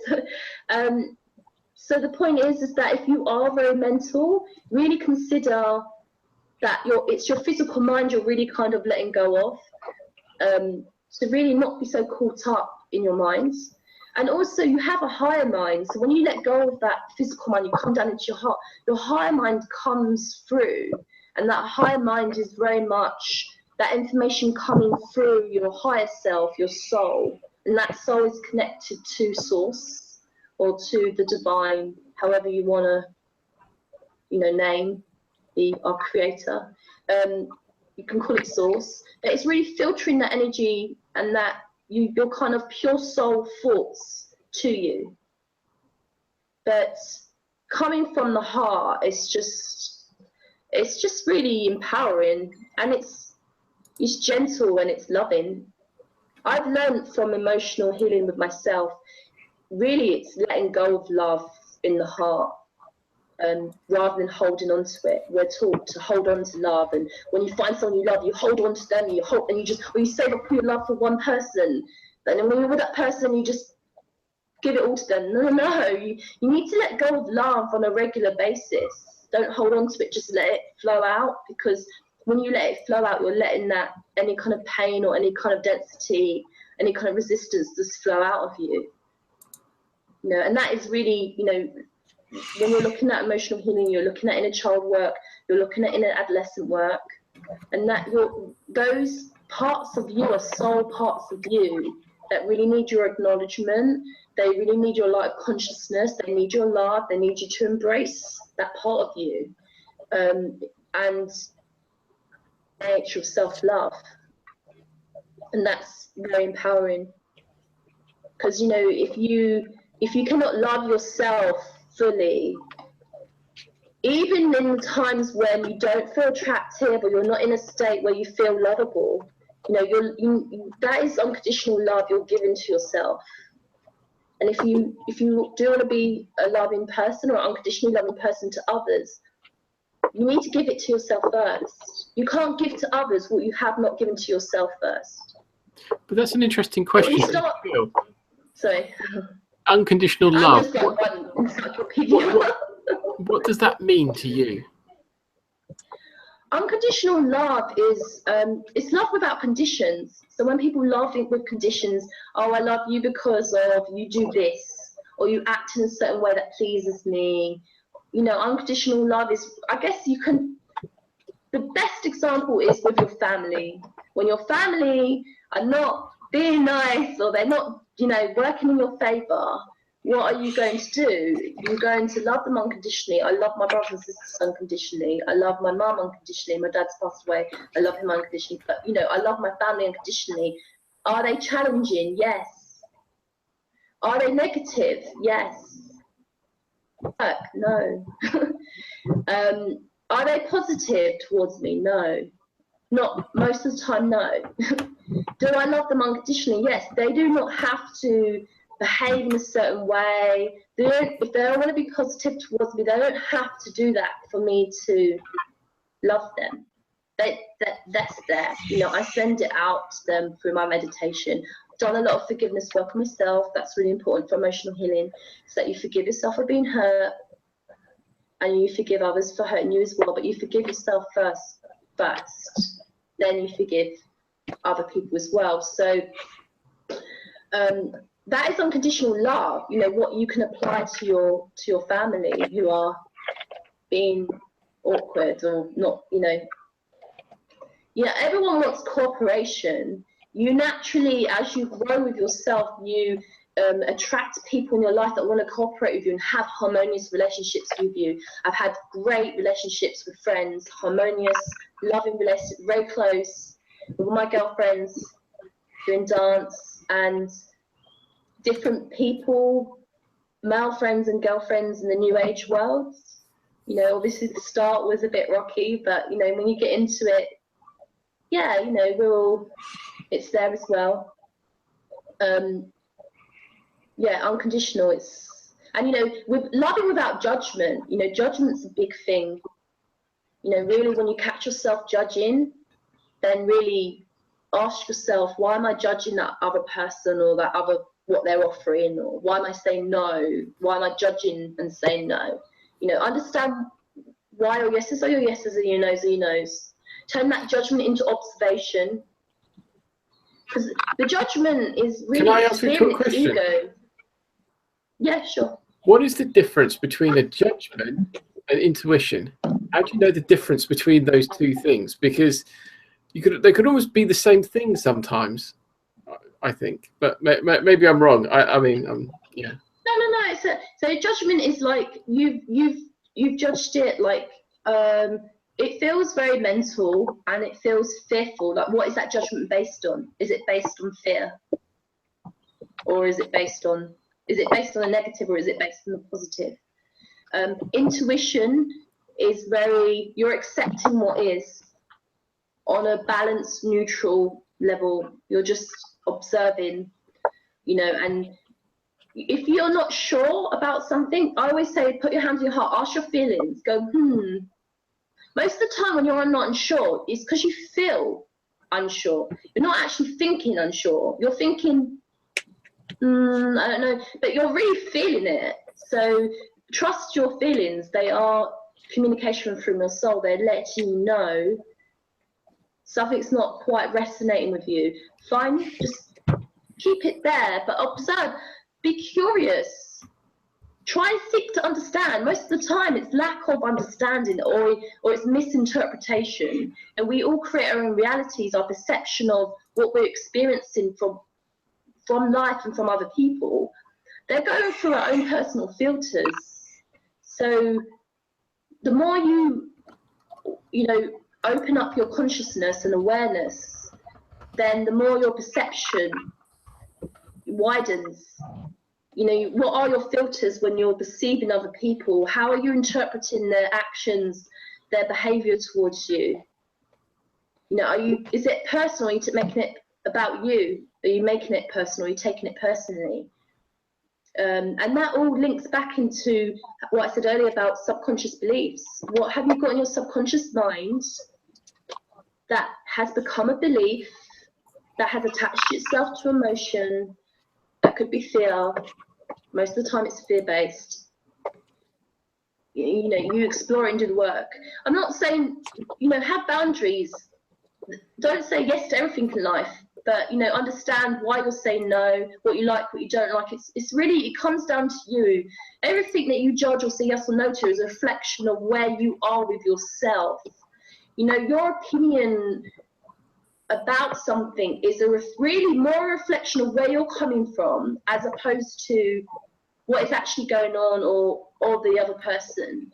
So, you know, it's great to share opinions and perspectives, but you're letting other people know this is where I'm coming from with myself, and this is the reason why X, Y, and Z, or these are my experiences. You know, you qualify that. You know, unless you're the type of person that changes their mind all the time. There's an interesting thing in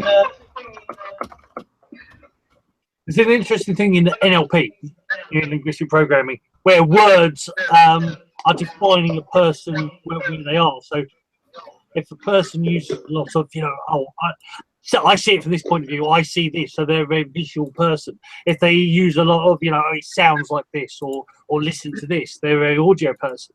And it's interesting to hear the words that people use, and then to like flip that or say, well, look, you have to see it from this point of view. So okay, I appreciate that. How does that feel to you?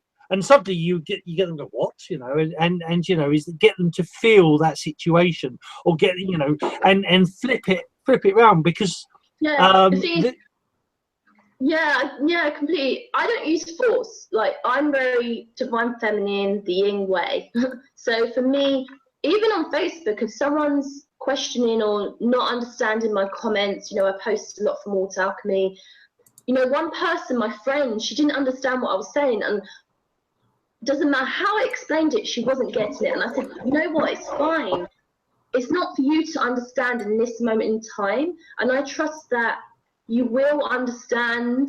You might, you know, take a breather, or it might come back to you if it's, you know, something that you need to know. It will come back to you, and you will, somebody will say something to you, or you will see something, and then you'll go, that's what Sharon was saying, or that's what I was being shown. You know, I worked with a lot of people who have got in touch with me a year later and gone, wow, I didn't quite understand what you were saying, or what we were doing, you know, what I was experiencing in those sessions with you, or what you were saying. I was sort of like, yeah, okay, in one ear, out the other, yeah, you know, not really applying to me. A year later, no, I've seen things in life And it's all come around full circle with what you've been saying. And that's when you know you're working with a good mentor. And the same thing happened to me. One of my mentors, I was like, there was a lot of resistance. I was like, oh, I really can't understand where she's coming from. Like, but it's driving me crazy. I'm like, I want to understand. 6 months later, everything she'd said just fell into place so perfectly. I was like, I'm not worthy. I'm not worthy. Thank you so much, you know. And it was all about the natural world. And yeah, amazing experiences, being out in nature and with energy, you know, energy out in nature, trees and so forth. So you don't have to, I don't use force. I trust in the universe is guiding everyone. Everyone's higher self and soul is guiding yourselves to understand at your own pace, to show you. But all I'm saying is that when you're working with your emotional body, when you feel resistance or when you feel judgment, look at that resistance. Look to what you resist and judge. One of my mentors said the same thing to me in 2015. I was going through a lot of emotional up and down. It was a really emotional year. And he said, look, I said, what's your best advice? What can I do moving forward? He said, look to what you judge. Whatever you judge or whatever you feel resistance is, that is what you look at. There are your lessons in there.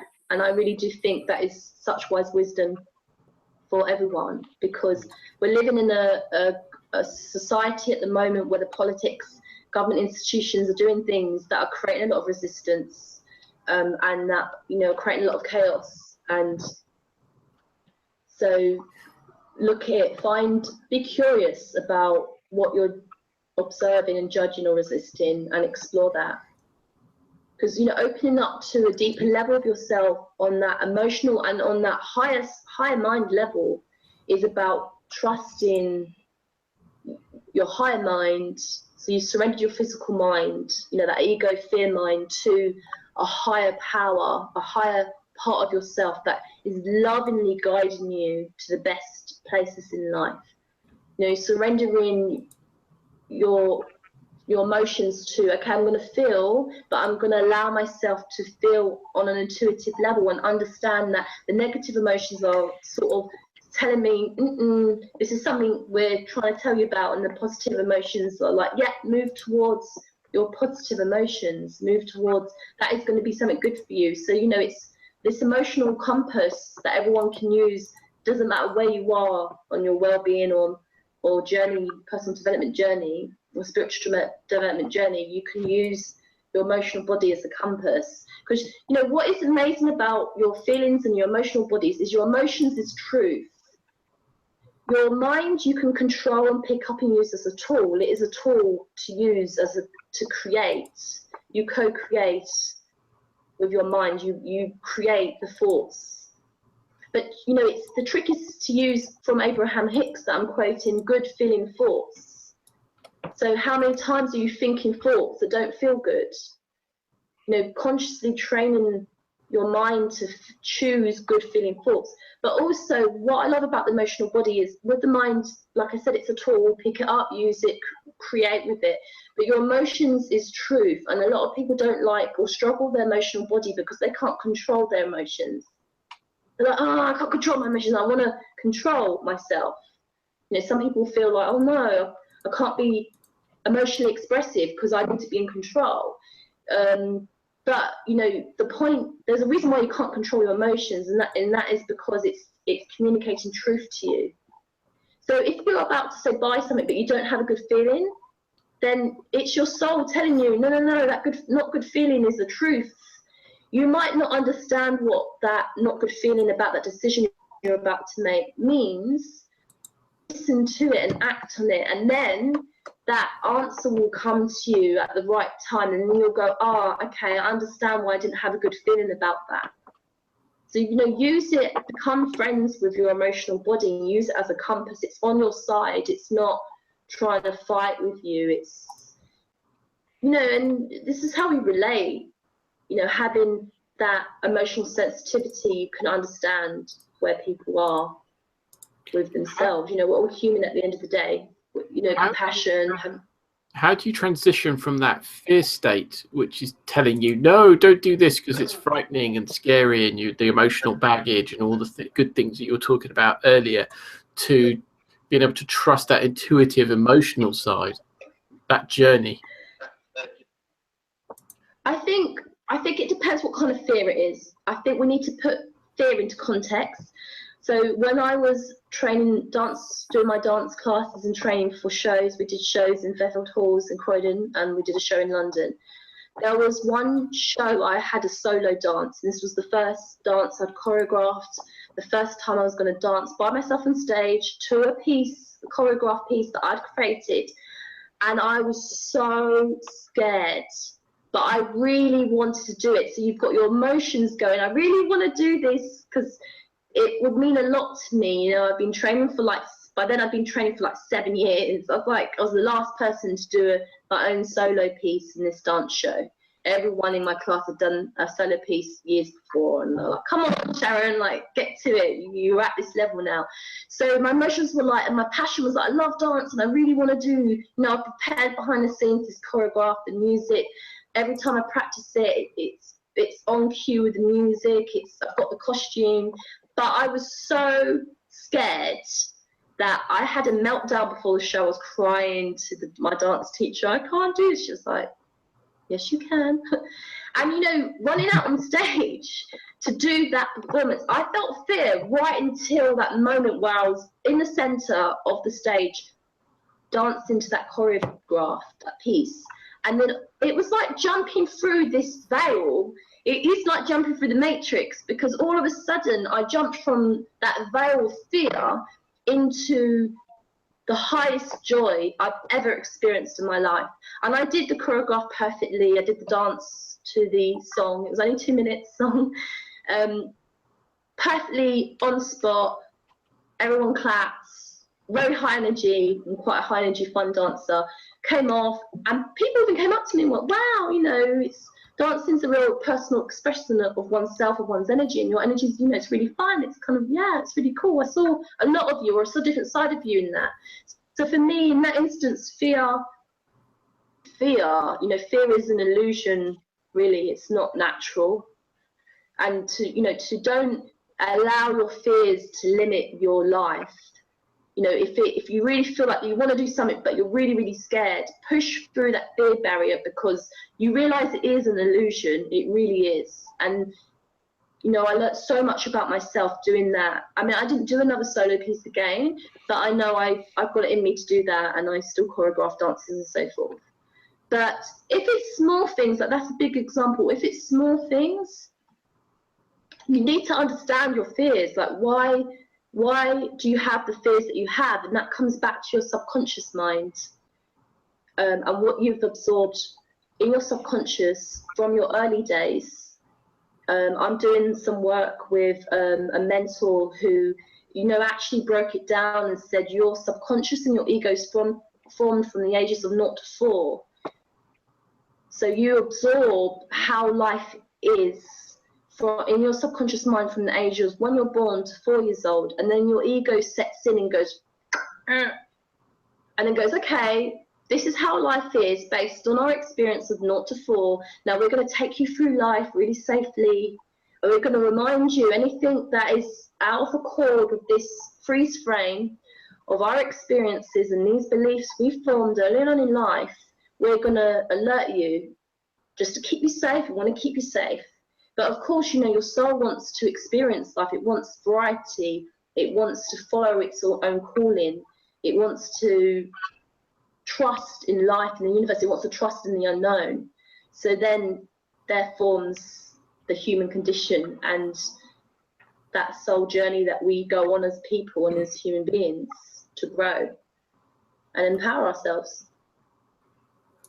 So Sharon, can I ask you a question that maybe dates, you know, in terms of part one, you'd said that people kind of sign up for the experience they're going to have in this lifetime. Do you think it's possible that you can change what you signed up for? You might evolve more than you imagined you would, and you kind of go, because I know a lot of people struggle, for example. So you could say they signed up for a life of struggle, but can it get to a point you go, I've struggled enough, I've learned enough, and you almost kind of change your soul purpose? Is that possible? Wow. You know, that's awesome. if you feel like you've struggled enough, like it's becoming really clear on your soul purpose. Like, why are you struggling? You know, most of the time when we're struggling, if we come in and we experience hardship, then, like, for example, if I had said, I want to experience unconditional love, yay, I'm unconditional love, that's the most amazing love because it's unconditional and it's all inviting, all kind of knowing, it's amazing. Okay, so you're going to be born into a family that are going to, you know, be the opposite of you, they'll be the contrast of you, and you're going to experience these experiences, and that you're going to be in a place where you have to express unconditional love. But then you're like, hang on a minute, I signed up for the good stuff. I signed up for unconditional love. Right? It must feel good, right? Like, it's cool. But when you get here and you're born and you're on Earth, you realise, actually, no, all that negativity and that hardship is going, here you go. This is what unconditional love is, to unconditionally love another person, whether they betrayed your trust, whether they, you know, they're constantly, you know, putting daggers in you or being negative or disempowering you or putting you down, whatever. You can love them unconditionally because that's what unconditional love is. That's an example. So really, when someone's struggling, I would say really look at what you signed up for, or see somebody who's very spiritually intuitive, have a soul purpose reading, or someone that can go deep and understand what your soul purpose with. Because if you feel like your life's just a constant struggle, then you might be missing what your soul purpose is, because everything you experience builds up to soul growth and soul intelligence and your own human evolution and soul growth. We're all here to develop and grow at soul level through a human experience, through a human life. I would say that soul purpose, I don't think the essence would be changed. What I would say is that if you've really outdone yourself and you've really expressed that soul purpose as much as you could possibly go, I would say it's vast, it gets bigger. The perspective of your soul purpose goes, okay, you've handled this part of your soul purpose, but actually the bigger picture of it was this. Are you going to go for this? Or it's this, you're going to go for this, and it will get bigger and bigger, because it is, your soul's unlimited, you are unlimited. So you could interpret that as a change in your soul purpose, because obviously the bigger the picture you see of your soul purpose, it changes. Like, for example, I understood my soul purpose to be at the age of 28. Okay, I can heal. I'm a healer. I'm an empath. I can empathically do visionary readings. I'm a visionary, and that's what I'm going to do. Woohoo! I've got a holistic practice. I've got a healing consultancy. That's Water Alchemy. And then I realised, hang on a minute. 8 years later, no, 7 years later, wow, I'm really seeing really big visions for people. But my soul purpose feels like this holistic practice, and it's, no, I'm not putting it down, but it, you know, it doesn't really feel like the bigger picture. And so this year I was shown a bigger picture for myself and for Water Alchemy. And when I saw that, I was just like, oh my God, I felt like for the first time the universe has given me my own soul purpose, or a soul purpose reading. And I was so grateful, because I've served and I felt like I had blinders on for my own soul purpose. I was, you know, managing my own corner, doing well, enjoying it, but I felt like I couldn't see. And when I realised I was seeing a really big metaphor for other people, but I couldn't quite see my own big metaphor, I was like, right, universe, I'm thinking more, because I don't want to be these practitioners that can do loads for others but can't do as much for themselves. You have to be able to do as much for yourself, you know. And so yeah, the universe heard that and went, okay, it's coming. And so yeah, this year, it was in February, I was just, you know, I'm not going to really tell everyone the big picture, because it's going to grow. You know, the more I grow as with myself, the more Water Alchemy becomes more of itself. But Water Alchemy has a cosmic connection. You know, I am an earth seed. So you've got these these kind of, I guess, labels or categories now. You've got star seeds, people that have, you know, real connection with the star systems.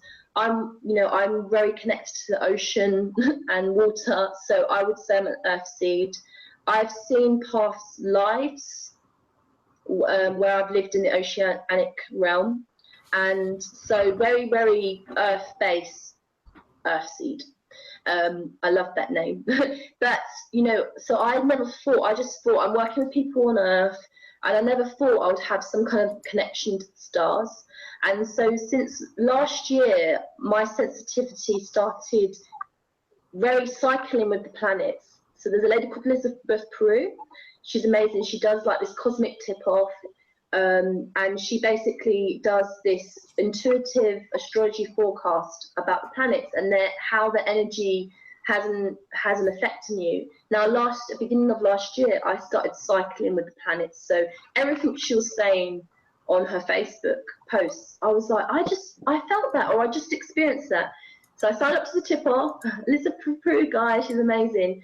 And I use that to understand what I'm going to experience, because I'm really feeling how the planets are moving and how the moon even moves and that kind of energy that comes through.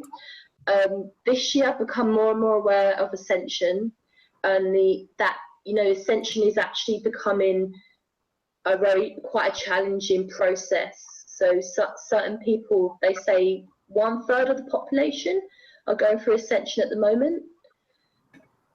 This year, next year, and then it will be another 1/3 of the population will be experiencing it in 2 to 3 years, and then the last 1/3 of the population will be experiencing it in 5 to 7 years. So it's a 7-year process, and that's when I thought, right, ascension is very much, as Robbie said, in 2012, Earth quarantine was lifted, so we are very much, Earth is part of the galactic community now. Its energy is being sent out to other planets, and we are, we're not sectioned off. We're not we're working with star systems, planetary energy, and also people who have incarnated in a human life, but are very much remember their past lives in starseed civilizations, which are really slightly more sophisticated. Well, I don't think slightly, probably a lot more sophisticated than what humans have been living.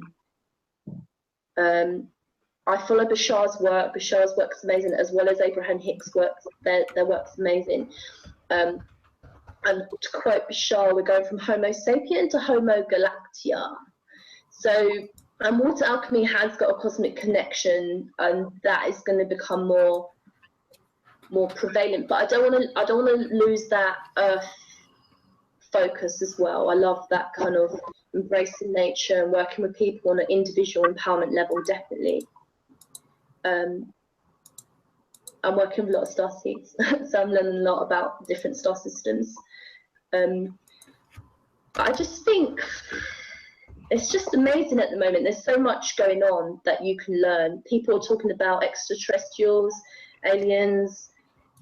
I'm following up on David Wilcock's work, yeah, and Corey Good's work, and they're coming out with amazing information that has been hidden from us about star systems, planets, extraterrestrials. I don't think we can call them aliens. I think that's a really bad word to use, apparently. So ETs, and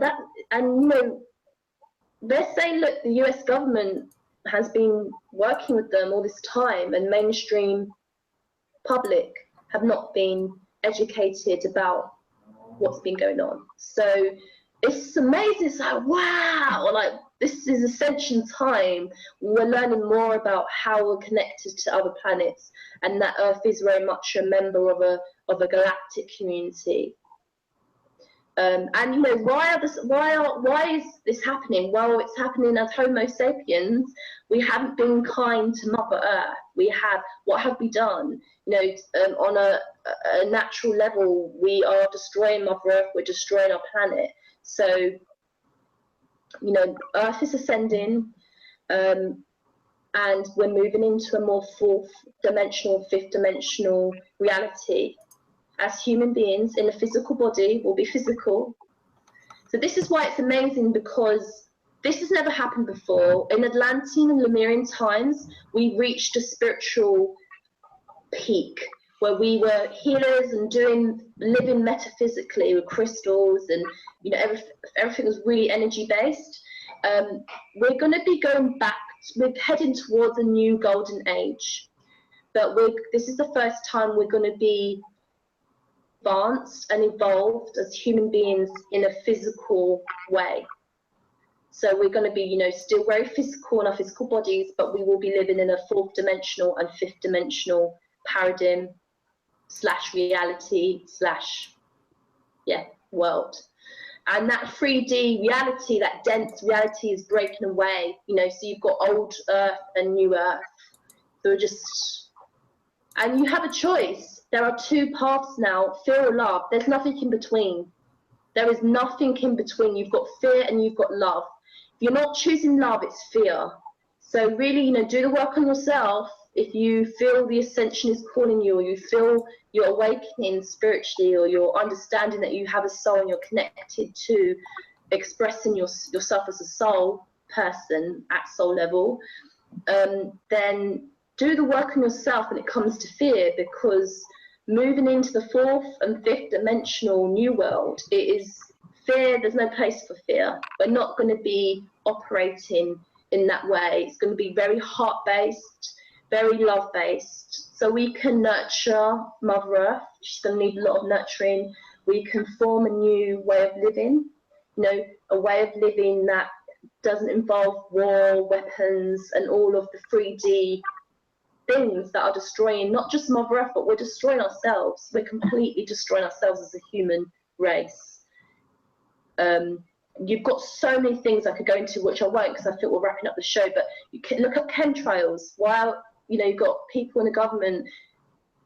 This morning I saw loads of aeroplanes, and they're just spraying chemtrails all over London. And I'm like, why? Like, trying to block out the sun. Trying to block out the sun, because the sun's energy actually helps you.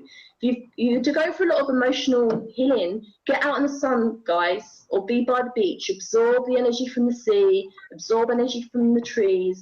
Get out in the sun. That light is going to really move that energy. It's really going to interact with your body and go into its light, and it's going to transform. You know, the sun is a white sun now. It's a fourth dimensional sun. It's not yellow. It used to be yellow. I don't know if anyone's noticed that. So it's white light coming through, and white light holds all of the colours. So you're getting like this rainbow rays through this white light at you to really strengthen all your chakras, which have different colours, as you know, the 7 chakras, and you've got 13 really.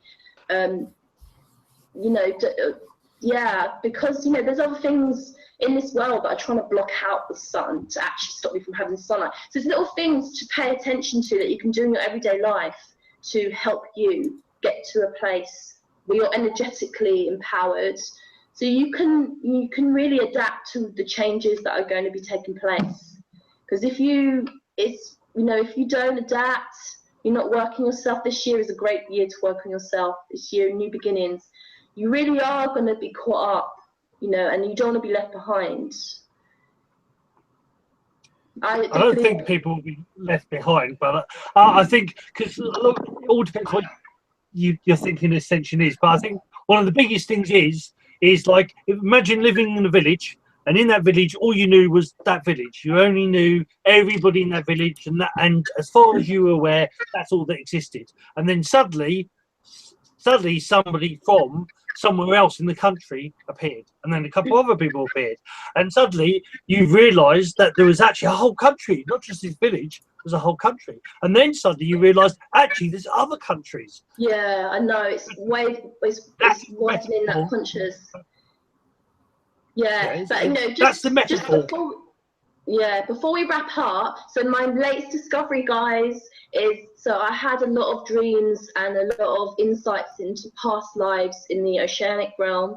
So like past lives as in not just once or twice, but thousands of years living as part of a what they call mermaid civilization, which actually in the fairy tales and the myths, they make it look like you're half kind of human with a tail, but I didn't see myself like that. I saw myself kind of more fish-like, but human. And so, you know, I was like, wow, that's really cool. That must be fourth dimensional, because as far as we know, those creatures don't exist in the 3D.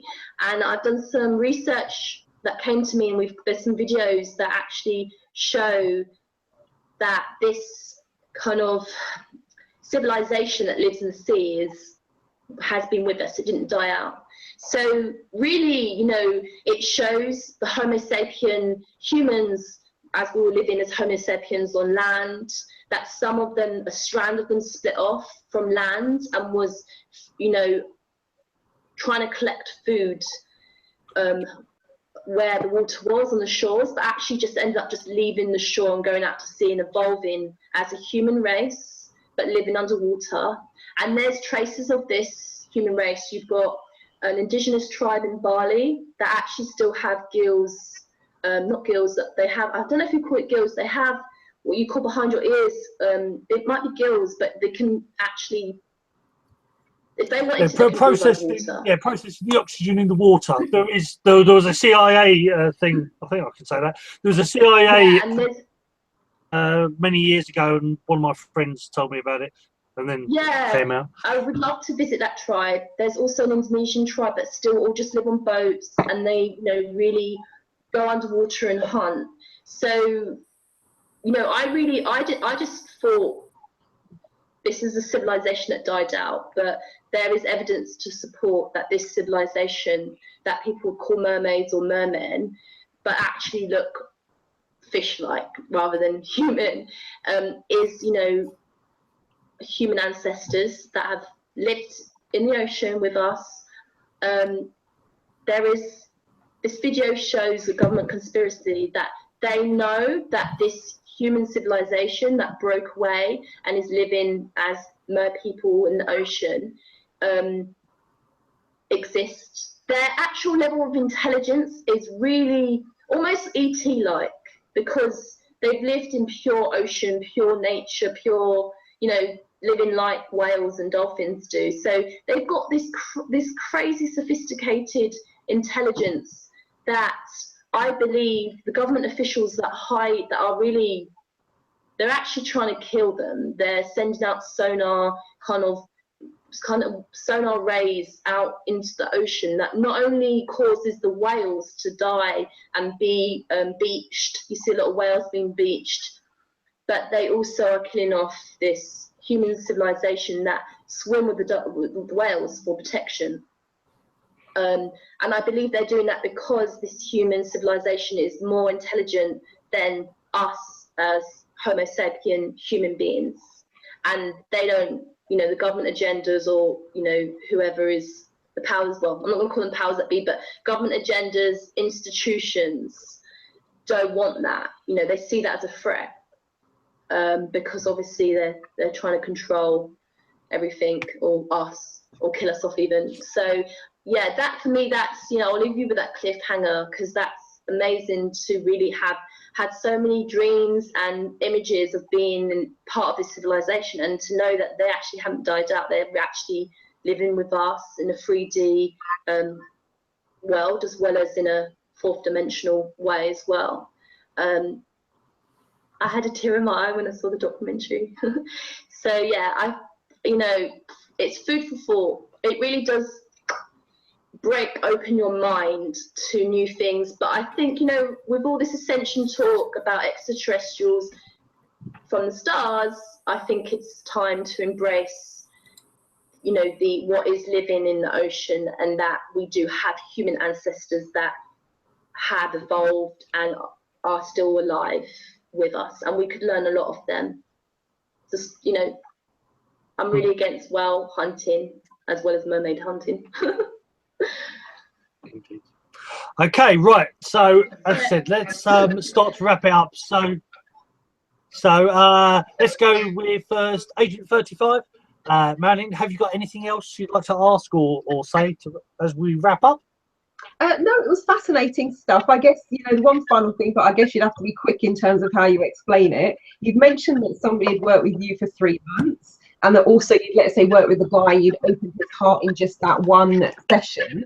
So if somebody was wanting to work with you, what's the time scale? What kind of blocks of time do you work in, and how long does it take for somebody to have this experience?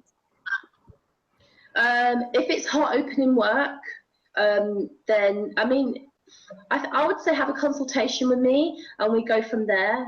We book sessions and allow it to flow, because I can't really determine the time frame of another person.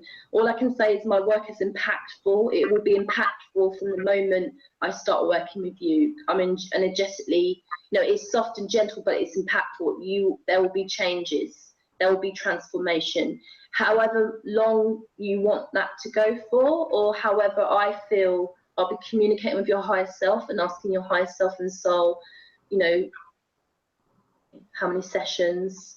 But really, it's go with how you feel. I keep it open. I don't try and box people in. I just focus on giving as much value as I can in the sessions that I have with people, which can be in person or online. It's no difference. But if you can meet me in person, great. I love to meet people. I have the space at home. If you're living abroad, then it's online. And yeah, go from there. And really, let's get down to, I like to get to the root of the problem. I like to get to the root of the issue and address the root. I don't do healing that just soothes the symptoms. So, I find, that's why people look at, you take prescriptions, but it's just trying to fix a symptom, when really if you need to get to the root of where you're coming from with yourself and address it, heal it, in order for you to transform and grow. But it's all done in a loving space. I pay a lot of attention to detail. I love my work, and yeah, I just want to always hear more about my clients' stories, so I can understand where they're coming from, energetically, spiritually, and as a person, to really fit in with what's going to be appropriate or easy to understand, or good for them. So just message me on my Water Alchemy page. It's on Facebook, facebook.com/Water Alchemy. You can message me, or we can take it from there. Book a session, book a call for a consultation, then book an appointment. Yeah, all the links are on Facebook. They also will be on the podcasts. I'll put all the links there. That's not a problem. Chris, have you got any final words? Well, thank you for being here tonight. I think we've pretty much covered everything from links to your site to very diverse topics tonight. So thank you very much, and thank you to Marilyn for being here as well, and Boggie. So, and thank you to me as well for being here. Thank you, everyone. Oh, Chris, I will add. I've been having some fun. Robbie said that he thinks because you say you don't like you don't think the questionnaire is exciting enough. Robbie said, what did he say? Oh God, I've got to find it now. Robbie said that he thinks you should be called Captain Quist, the questioning whiz. So that's his name for you. I think, or another one that should be is Chi Wan Jiao, which is the questioner in Chinese. So we can call you Chi Wan Jiao if you think that's cooler. So there's a few names for you to have a ponder and see. As you think the questioner is not cool enough, because you've got Mystic Shoy and you've got Agent 35 and you've got Robido. And so so if you want us to figure out a cooler name for you, well, maybe actually guests, listeners, if you could think of a cooler name for Chris, just let us know. What should I call Chris? And better not be rude. And then just one other thing, Robbie said about my shirt. My shirt says, "Fear is for others." It's if you know me, fear is not something that's normally in my repertoire very much. So, and we were talking about fear earlier. So, that is it basically. So, firstly, I'd like to thank the co-hosts, Chris, Jiwonju, and also the wonderful Marilyn, Agent 35. Thank you so much. Thank you, Marilyn. Thank you, Paul Boggie Brighton, for listening. I hope I didn't talk too much, but just trying to get all the information out. Really, it's the first time I've been online with myself. No, that's fine. It's all good.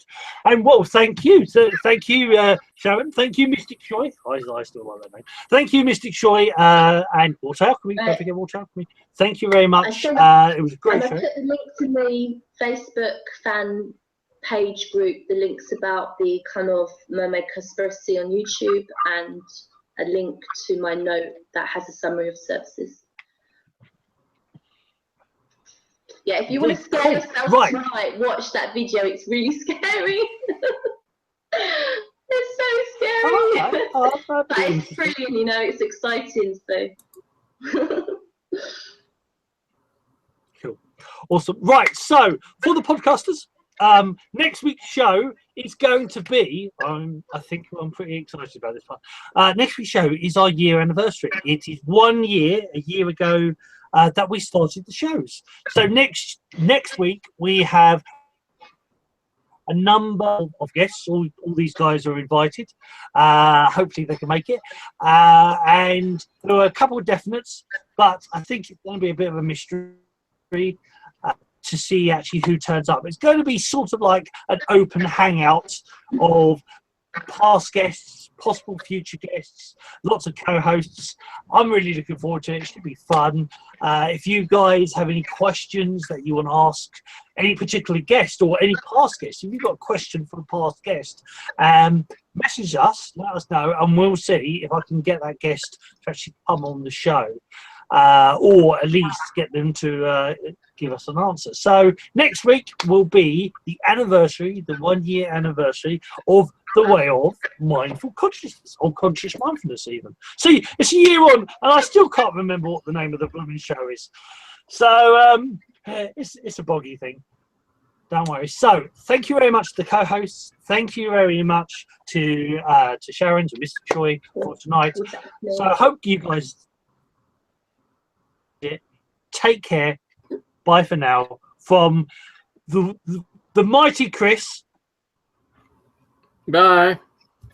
He's waving. He's waving to you on Podcast World. From the wonderful Agent 35, the wonderful Marilyn.